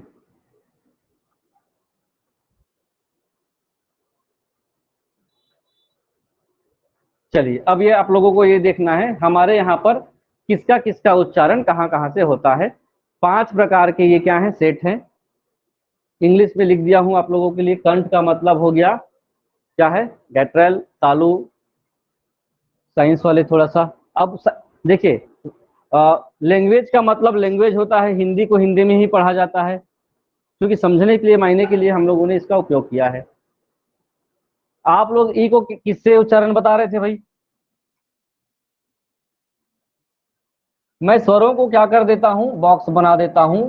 आप बिल्कुल स्वरों को ध्यान पूर्वक समझेंगे, क्योंकि स्वरों को ही आधार मानकर प्रश्न पूछा जा रहा है। ये केवल 5 प्रकार है, उसके बाद मिक्स वाले आते हैं। मिक्स वाले कैसे? कंठ और तालु का मिक्सचर, कंठ तालु। उसके बाद दंत और ओष्ठ का मिक्सचर होता है, दंतोष्ठ। दंतोष्ठ, उसमें कौन कौन से उच्चारण होते हैं आपके कॉपी में होने चाहिए। ये तो हो गया। सा का समझ गए थे। ये कौन सा सा है? तालव्य सा। ये कौन सा सा है? मूर्धन्य सा। ये कौन सा सा है? दंत्य सा। इसका क्रम भी ऐसा ही होता है, ये पहले आता है, इसके बाद आता है, इसके बाद आता है। ठीक है, तो ये पंचाक्षर वाला समझ गए थे। स्वरों को मैंने बॉक्स बना दिया है। और अंतस्थ व्यंजन का जो है, हा का उच्चारण कंठ से, हा का उच्चारण कंठ से। उसके बाद इस य का उच्चारण तालु से। उसके बाद जो और 2 बच गए, रा और ला तो पढ़ ही लिए हो आप।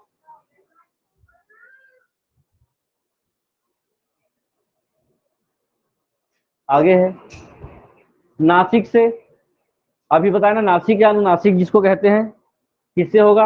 अम के बिंदी जो बोल रहे हो आप लोग, वही है। और जो 5 के आखिरी 5 5 5 5 पंचमाक्षर, वो नासिक से होगा।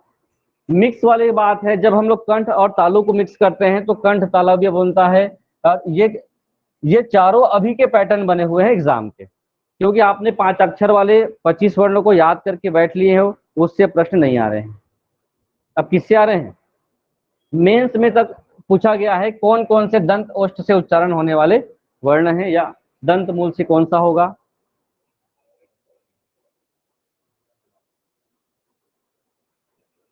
फिर थोड़ा देर बाद, 1-2 दिन बाद आपका फिर से पूरा मिक्स हो जाएगा, इसलिए पढ़ लीजिएगा, रोज पढ़ लीजिएगा, याद कर लीजिएगा। 1 हफ्ते बाद आप सब भूल जाएंगे नहीं तो। कंठ और तालु का होगा ए और ऐ। कंठ और ओष्ठ मिलकर के बनाते हैं ओ, औ और आ। दंत ओष्ठ में एक ही है और दंत मूल में 2 हैं। ये आपके लिए एक इमेज, ये लुसेंट की पुस्तक का इमेज है। आप लोगों के पास ये होगा तो इसको आप लोग जरूर देखेंगे।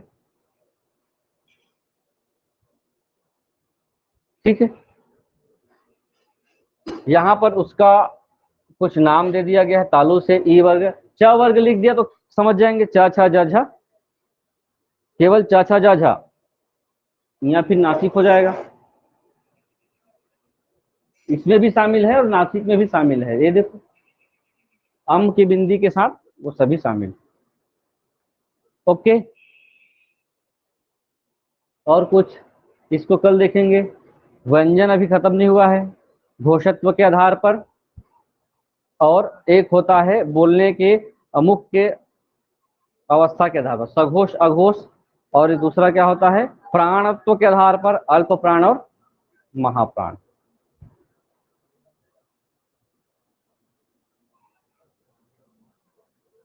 चलिए अब आपको कुछ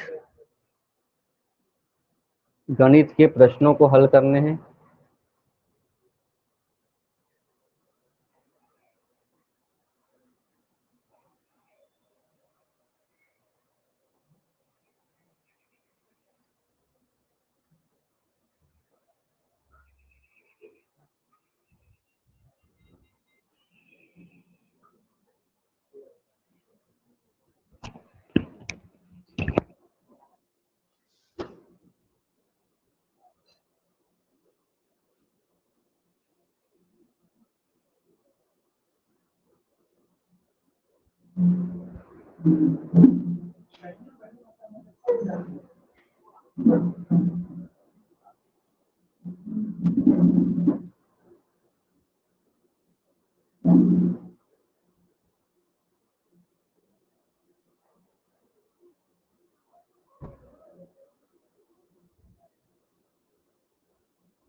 होगी।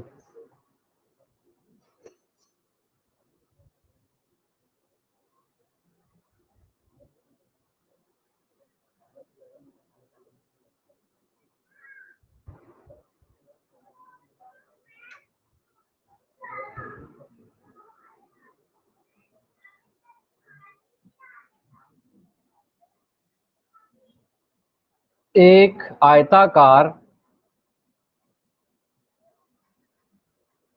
बक्सा है, उस बक्से का माप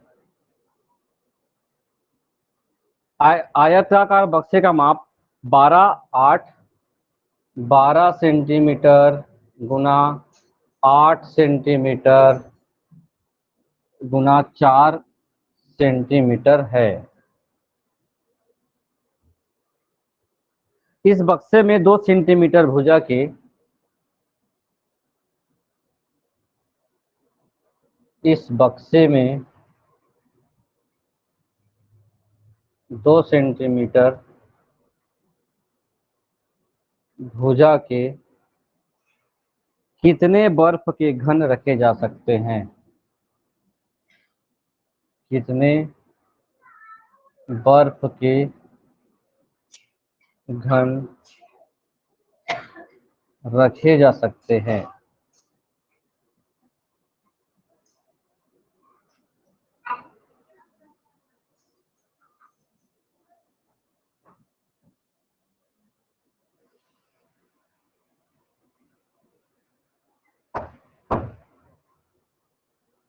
एक घनाभ के आकार का, आयताकार बोल दिया है तो घनाभ के आकार का आपके पास क्या दिख गया है? एक बॉक्स है। ये बॉक्स खाली है अभी, है ना? बॉक्स क्या है? खाली है। इस बॉक्स का जो लंबाई है वो कितना है? 12 सेंटीमीटर। चौड़ाई कितना है? 8 सेंटीमीटर। और उसका हाइट जो है 4 सेंटीमीटर है। क्योंकि ये तीनों अलग अलग है, इसका मतलब ये क्या है? घनाभ होगा। अब इस घनाभ में 2-2 सेंटीमीटर के हाइट वाले एक ऐसे क्या रखने हैं आपको? बर्फ के टुकड़े पूरे इसमें भरना है, पूरा इसमें भर देना है जितना इस पे आ सकता हो। ठीक, तो आपको ये बताना है कि कितने बॉक्स इस पे रखे जा सकते हैं, और बॉक्स का जो लंबाई चौड़ाई ऊंचाई जो है 2 है। प्रश्न में बोल दिया गया है घनाकार का है, घनाकार का है मतलब 2 ही है ना? लंबाई चौड़ाई ऊंचाई 2 ही है। तो आप लोगों को क्या निकालना होगा? उस बॉक्स की संख्या बतानी है, कितने बॉक्स इसमें रख सकते हो आप। कितना आएगा? 48। बनाइए आप लोग। हमने कल देखा है बॉक्स की संख्या या किसी की संख्या निकालने के लिए संख्या बराबर क्या किया गया था, बॉक्स का आयतन बड़े बॉक्स का और छोटे डिब्बे का आयतन बटे में, तो संख्या निकल जाएगी। बनाए क्या, चलिए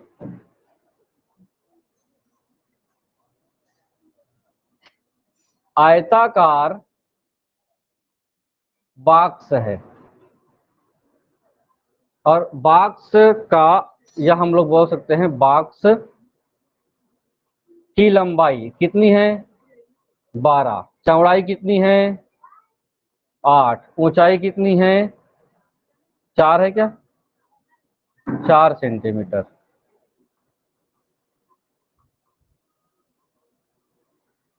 क्योंकि इस पूरे बॉक्स का ये आकार है, अब इसमें हम लोगों ने क्या रखा है, हम इसको क्या मान लेते हैं घनाभ।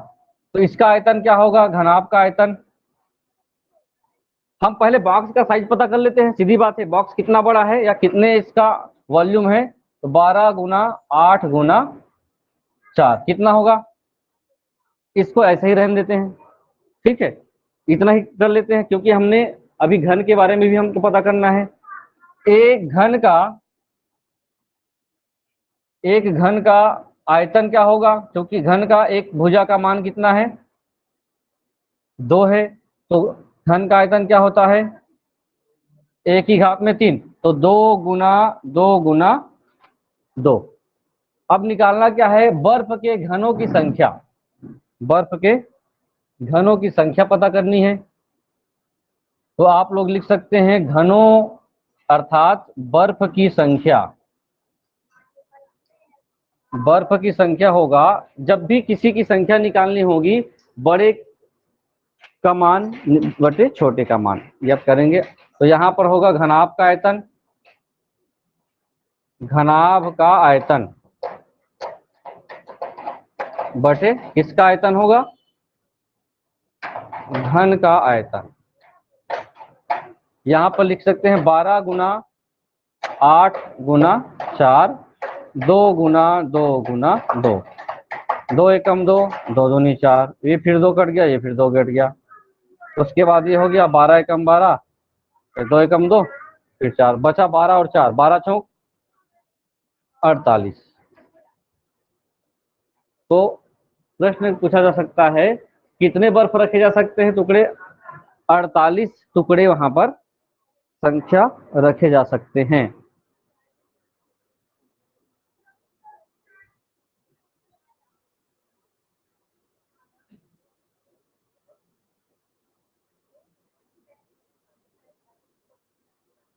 हो गया,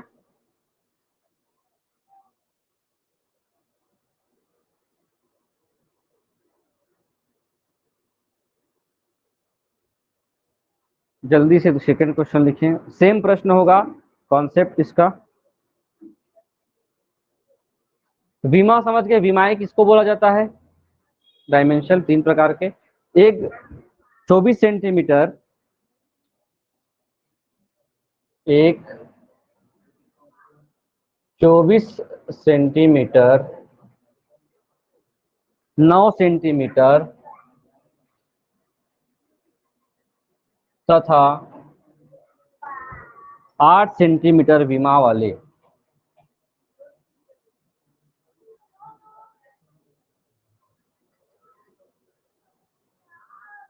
एक घनाभ को पिघलाया जाता है,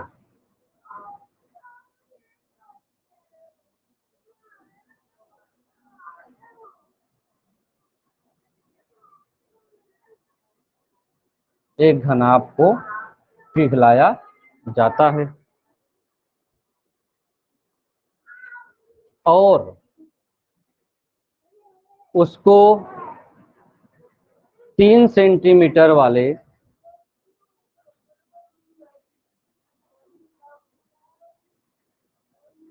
घन के रूप में बनाया जाता है।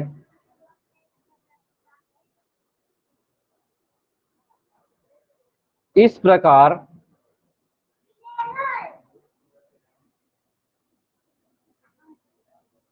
ऐसे कितने घन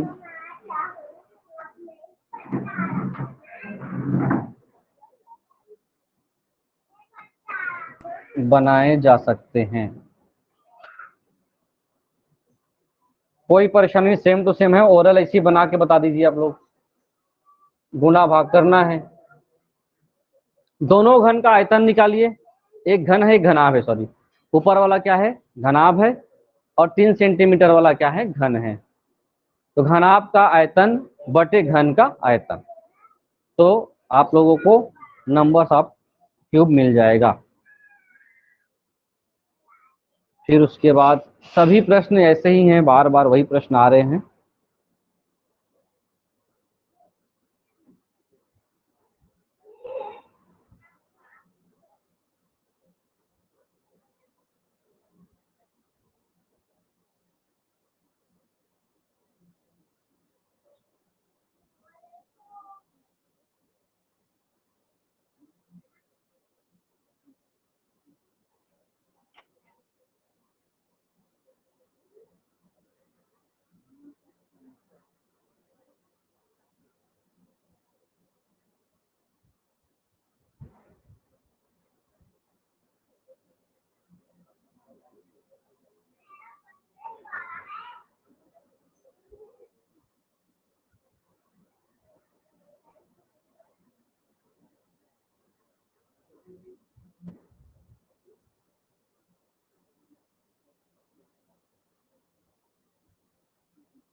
आया, सबका आना चाहिए। क्या करेंगे, तीनों को पहले काम करेंगे, गुणा करेंगे। तो गुणा करने से पहले आप इसी को इसी रूप में लिख लीजिए, आपके लिए आसानी होगी, क्योंकि 3 का जो क्यूब होगा वो 3 3 3।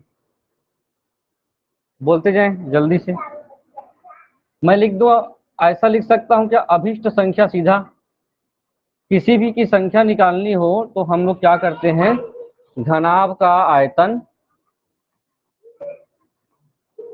बटे किसका आयतन, ये एग्जाम में करना है आपको, घन का आयतन।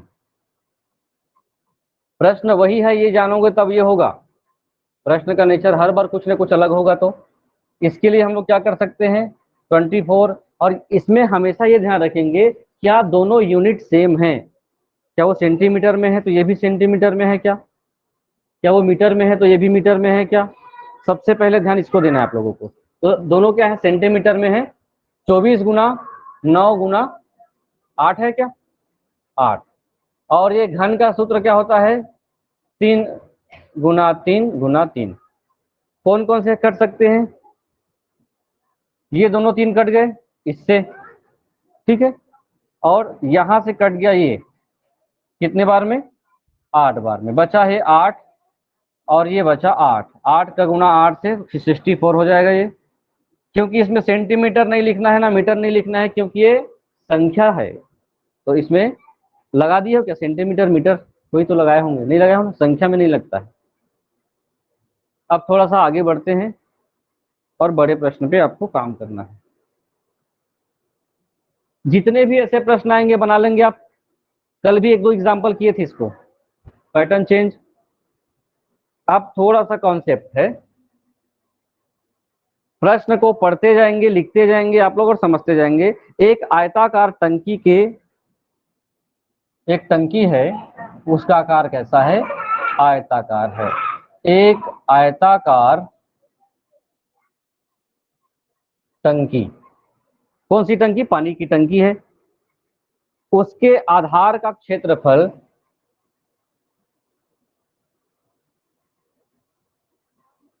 आधार का क्षेत्रफल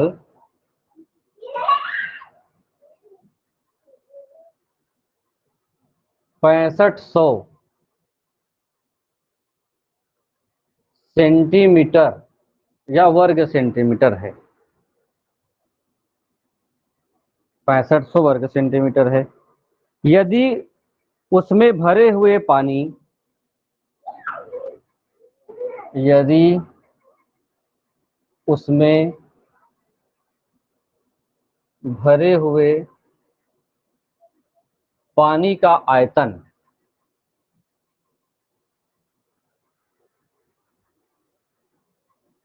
2.6 घन मीटर है। अब ये मीटर में है, वो सेंटीमीटर में अभी से आप लोगों को बता देता हूं। घन मीटर है तो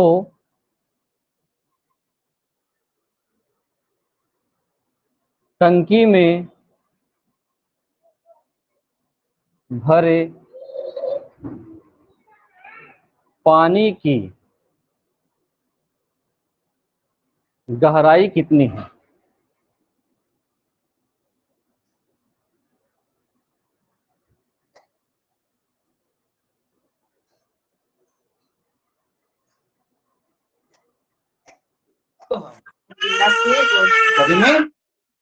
प्रश्न को 2 बार पढ़िए, 3 बार पढ़िए, कॉन्सेप्ट समझ में आना चाहिए, तब आपका काम बनेगा।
ऑप्शन है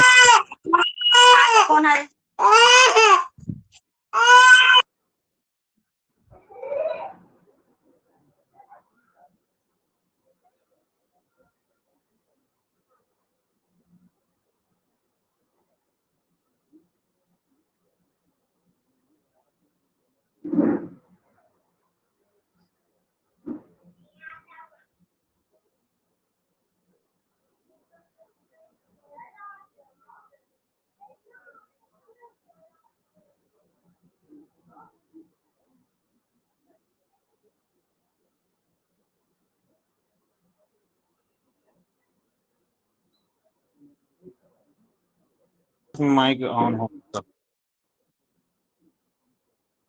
बंद करें। निकल जाने अच्छा, ये गीतांजलि हरे फोन कर गई। कभी मेरे माइक बंद है तो निकलती जाएगी। दे हरा छू छू।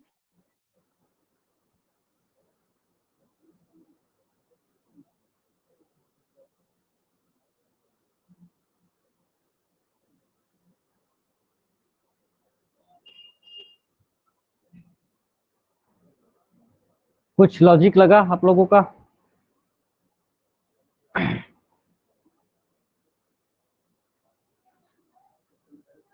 देखो, प्रश्न को समझा रहा हूं मैं, एक बार समझिएगा। पानी की टंकी है, अब पानी की टंकी बना देता हूं आप लोगों के लिए। पानी की टंकी किस आकार का है? घनाभ के आकार का होगा, तब तो उसमें पानी रख सकते हैं आप लोग। ये क्या है? आयताकार का एक पानी की टंकी ऐसा बना देते हैं। प्रश्न ये कहता है कि पानी की टंकी का जो क्या है, आधार का क्षेत्रफल। आधार का मतलब है जमीन का हिस्सा, बेस। आधार में जमीन का हिस्सा है मतलब ऊंचाई नहीं है उसमें।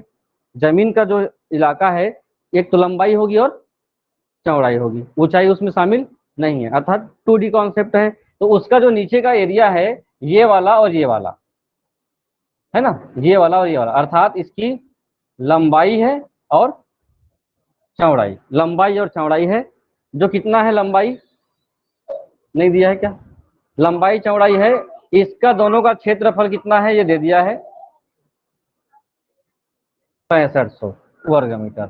तो ये लिख सकते हैं, आयताकार टंकी का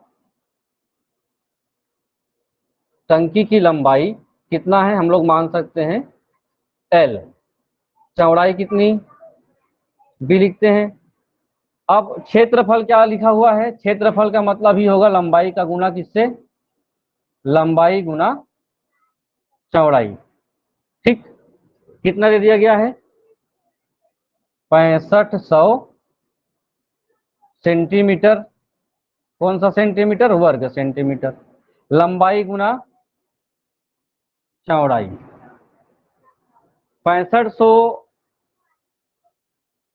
क्या है आपके पास, वर्ग सेंटीमीटर, इसको आप किस में बदलेंगे, प्रश्न के हिसाब से आगे आते हैं। आगे कहता है इसमें हम लोग क्या भरेंगे, हम बना तो सकते नहीं, यहीं तक रुकेंगे ना हम लोग। इसमें क्या भरना है, जब पानी भरते हैं तो इसका आयतन कितना है, 2.6 मीटर की घात में 3। ठीक है, आयतन कितना है, टंकी का आयतन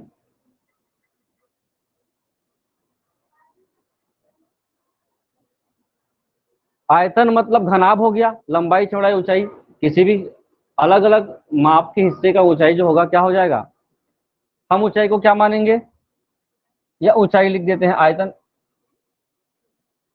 लंबाई, कहाँ बैठा है, लंबाई गुना चौड़ाई गुना ऊंचाई। ठीक, आयतन का मतलब यही होगा। ये कितना दे दिया गया है, 2.6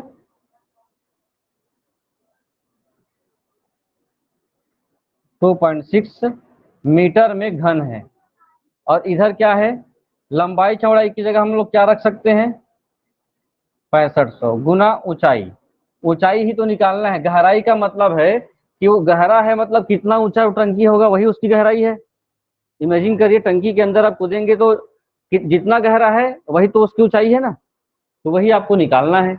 तो दो काम कर सकते हैं आप, या तो इसको सेंटीमीटर में बदलो या इसको मीटर में बदलो, क्योंकि ये किसमें है, ये सेंटीमीटर है तो इसको हम लोगों को सेंटीमीटर में बदल देते हैं। हम दोनों को, क्योंकि आयतन का मान हमेशा किस में आता है, आयतन का मान मीटर में, हम इसको मीटर में बदल देते हैं। किसी भी यूनिट को मीटर में बदलने के लिए क्या किया जाता है बताइए, ये 6500 आपके पास आंकड़ा है, इसको आपको सेंटीमीटर है, इसको आपको किस में बदलना है, मीटर में बदलना है, आपको बदलना है, बदल के बताना है कितना होगा।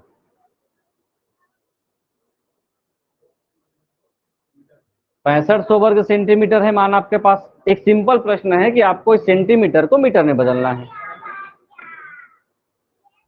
यही कॉन्सेप्ट आपको, यही पे दिमाग आपको जोड़ देना है। जब हम किसी क्षेत्रफल में बात करते हैं तो किसी क्षेत्रफल में एक शब्द लगा हुआ है, वर्ग लगा हुआ है। आपको 6500 सेंटीमीटर को कन्वर्ट नहीं करना है, आपको 6500 वर्ग सेंटीमीटर को बदलना है। तो वर्ग सेंटीमीटर को हमेशा बदलने के लिए क्या किया जाएगा, 2 बार वर्ग होगा ना, तो 100 का वर्ग करोगे तब तो होगा भाई। तो यहाँ पर 2 शून्य हो गया और 2 शून्य, 4 शून्य के बाद आपको जीरो लगाना है, सीधी बात, 1 2 3 4, तो 0.65 होगा क्या इसका, मीटर वर्ग। ठीक है, तो यहाँ पर हम लोग लिख सकते हैं, या फिर मीटर लिखे तो सीधी बात है, कोई बात नहीं। यहाँ पर 0.65 करेंगे गुना ऊंचाई करेंगे। ऊंचाई को निकालने के लिए अब केवल गहराई अर्थात ऊंचाई का ही मान निकालना है। तो ऊंचाई के मान को निकालने के लिए ऊंचाई बराबर क्या कर लेंगे आप, ऊंचाई बराबर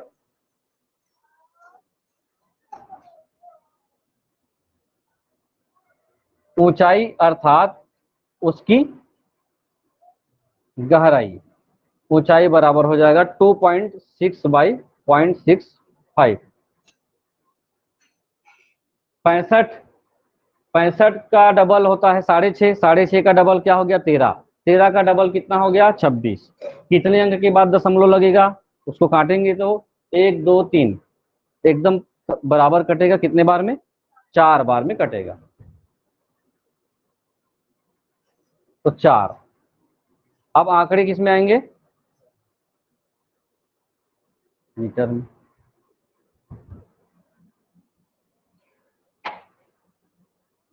और बताएं एक बार,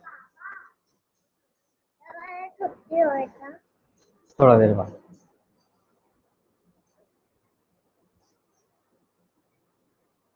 चलो लिखो जवाब।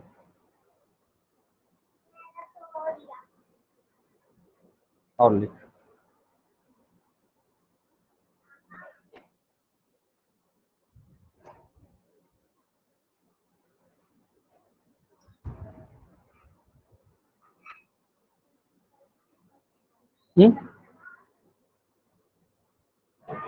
भाग देंगे तो मान लो आपको भाग देना है ऐसे, मैं इसको जब भी दशमलव वाली बात आएगी भाग देना है, इसको मैं ऐसे कर देता हूँ 0.65, दोनों पक्ष में किसका गुणा कर देता हूं मैं 1000 का। चलो ऐसा आप लोगों को सरल बनाने के लिए कर सकते हो आप लोग।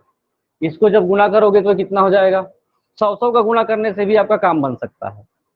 ठीक है, 100 का गुणा करो, वो आपके लिए आसान हो जाएगा, दोनों पक्षों में 100 का गुणा करने पर, ताकि आप दशमलव के से मुक्ति पा सके। तो ये कितना होगा, 260 हो गया, और ये कितना हो गया, ये 65 हो गया। अब 65 का पहाड़ा पढ़ेंगे, 65 एकम 65, 65 दूनी 130, 65 किया, 65 चौक 260। तो आप अगर देखिए 4 बार में 65 गुना 4 करेंगे, क्योंकि हमने दोनों में बराबर किया था ना गुना, इस कारण से 65 चौक 4 बार में कट गया, यही है 4। जब भी परेशानी हो आपको मैथ बनाने में, पॉइंट पॉइंट का, इसमें एक अंक के बाद दशमलव है, इसमें 2 अंक के बाद दशमलव है, आप इसको पूर्ण संख्या बनाने के लिए ऐसा ही, अगर आपको दोनों अंक में बीच बीच में रहता तो 10 से गुणा करते 26/6.5 आता है ना। ऐसा करके आप पूर्ण संख्या बनाइए, क्योंकि आपको ऐसा काटने में सुविधा होगा, तो ऐसे कर सकते हो। प्रश्न आगे। अभी का प्रश्न थोड़ा सा आप लोगों को फिर का कॉन्सेप्चुअल है। अब एक व्यक्ति को घर बनाना है, ठीक है, क्या बनाना है, घर बनाना है। क्या बंद हो गया, क्या बंद नहीं है, चालू।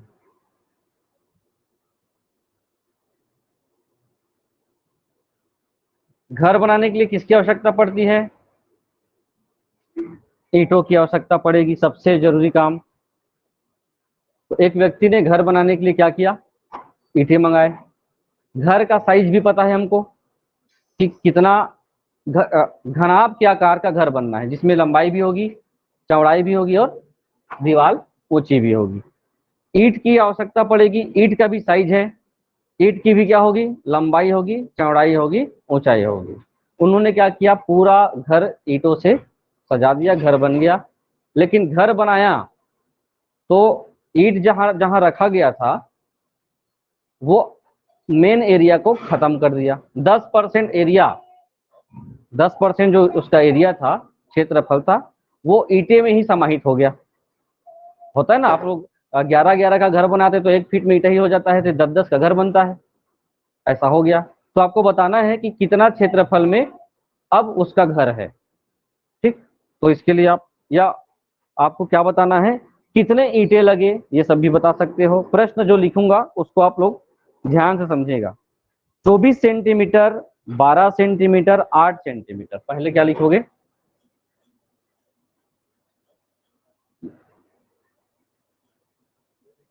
अरे यार इसको भगाओ। 24 सेंटीमीटर गुना 12 सेंटीमीटर गुना 8 सेंटीमीटर, यूनिट कौन सा है, सेंटीमीटर। इस माप के, सेंटीमीटर माप के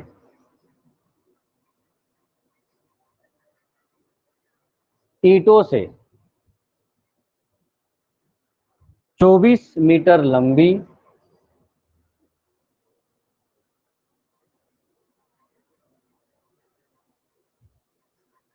24 मीटर लंबी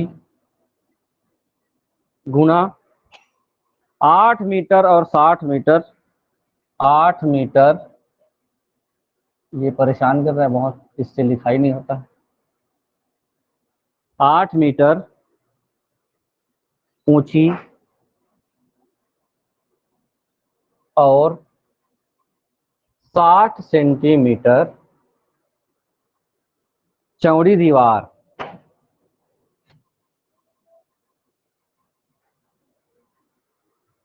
बनाने में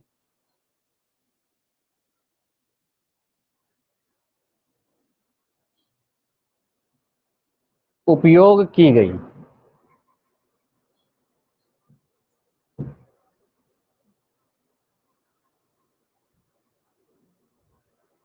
यदि 10% दीवार की मोटाई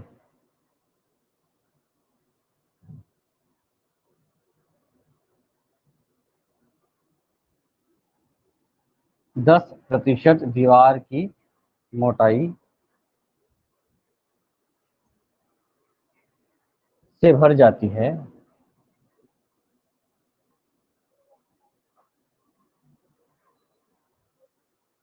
तो ईंटों की संख्या क्या होगी?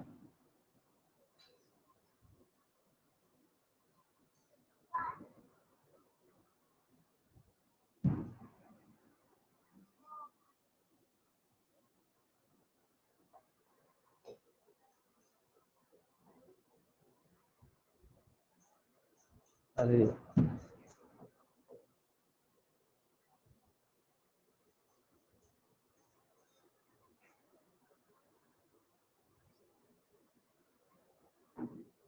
एक मक्खी है जो बार बार स्क्रीन में बैठ रहे हैं, लिखने में परेशान कर। पहली बात, ईंटों की संख्या निकालने के लिए एक ही कॉन्सेप्ट है। क्या कॉन्सेप्ट है भाई?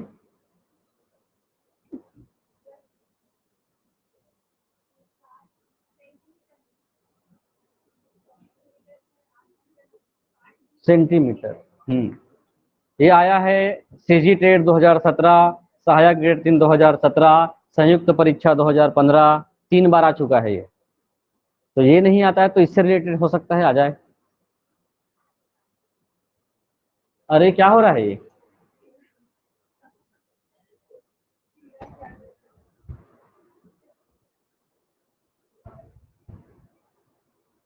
चलो, पहले क्या काम करना है आपको? ईंटों की संख्या निकालनी है।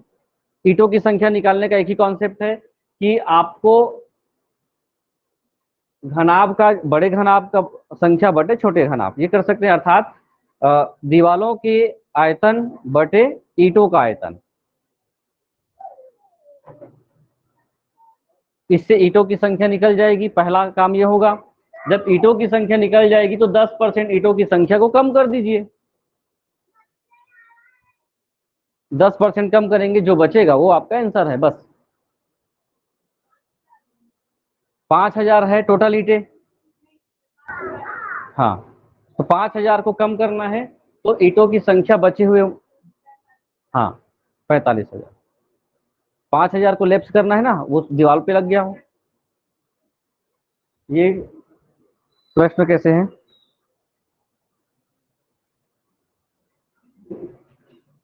जब भी हमने ईंटों की संख्या निकालनी है तो हमने क्या किया था?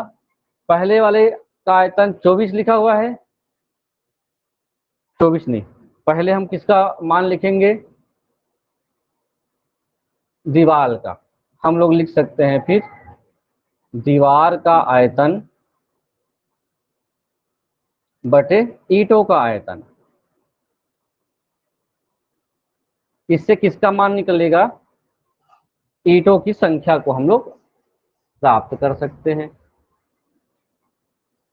तो दीवार का आयतन है 24 मीटर है ये, गुना 8 मीटर है ये, और लास्ट में 60 का मीटर नहीं है, ये क्या है?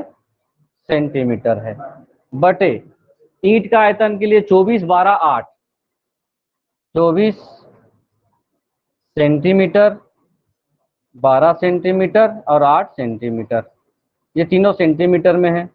फर्स्ट काम ये करना है, ऊपर के हिस्से को सेंटीमीटर में बदल दो पूरा। ठीक है, 24 को सेंटीमीटर बदल देंगे तो कितना हो जाएगा? 2400।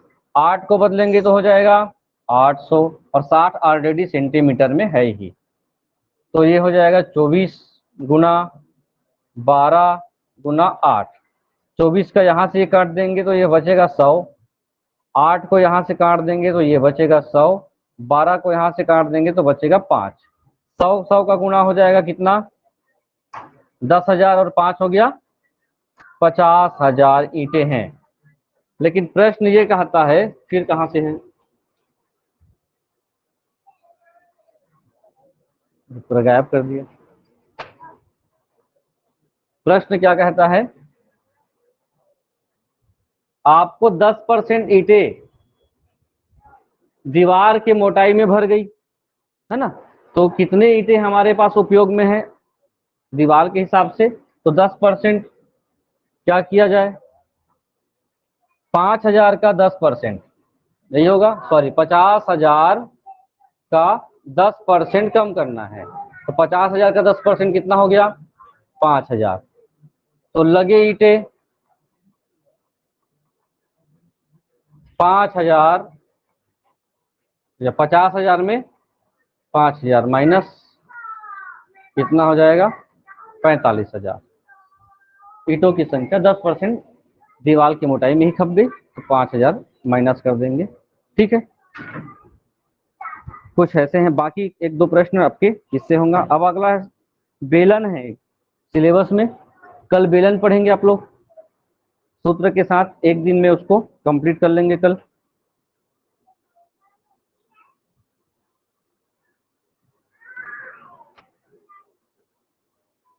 बेलन वर्ग 3 में नहीं है, पुराने सिलेबस में वर्ग 2 में है।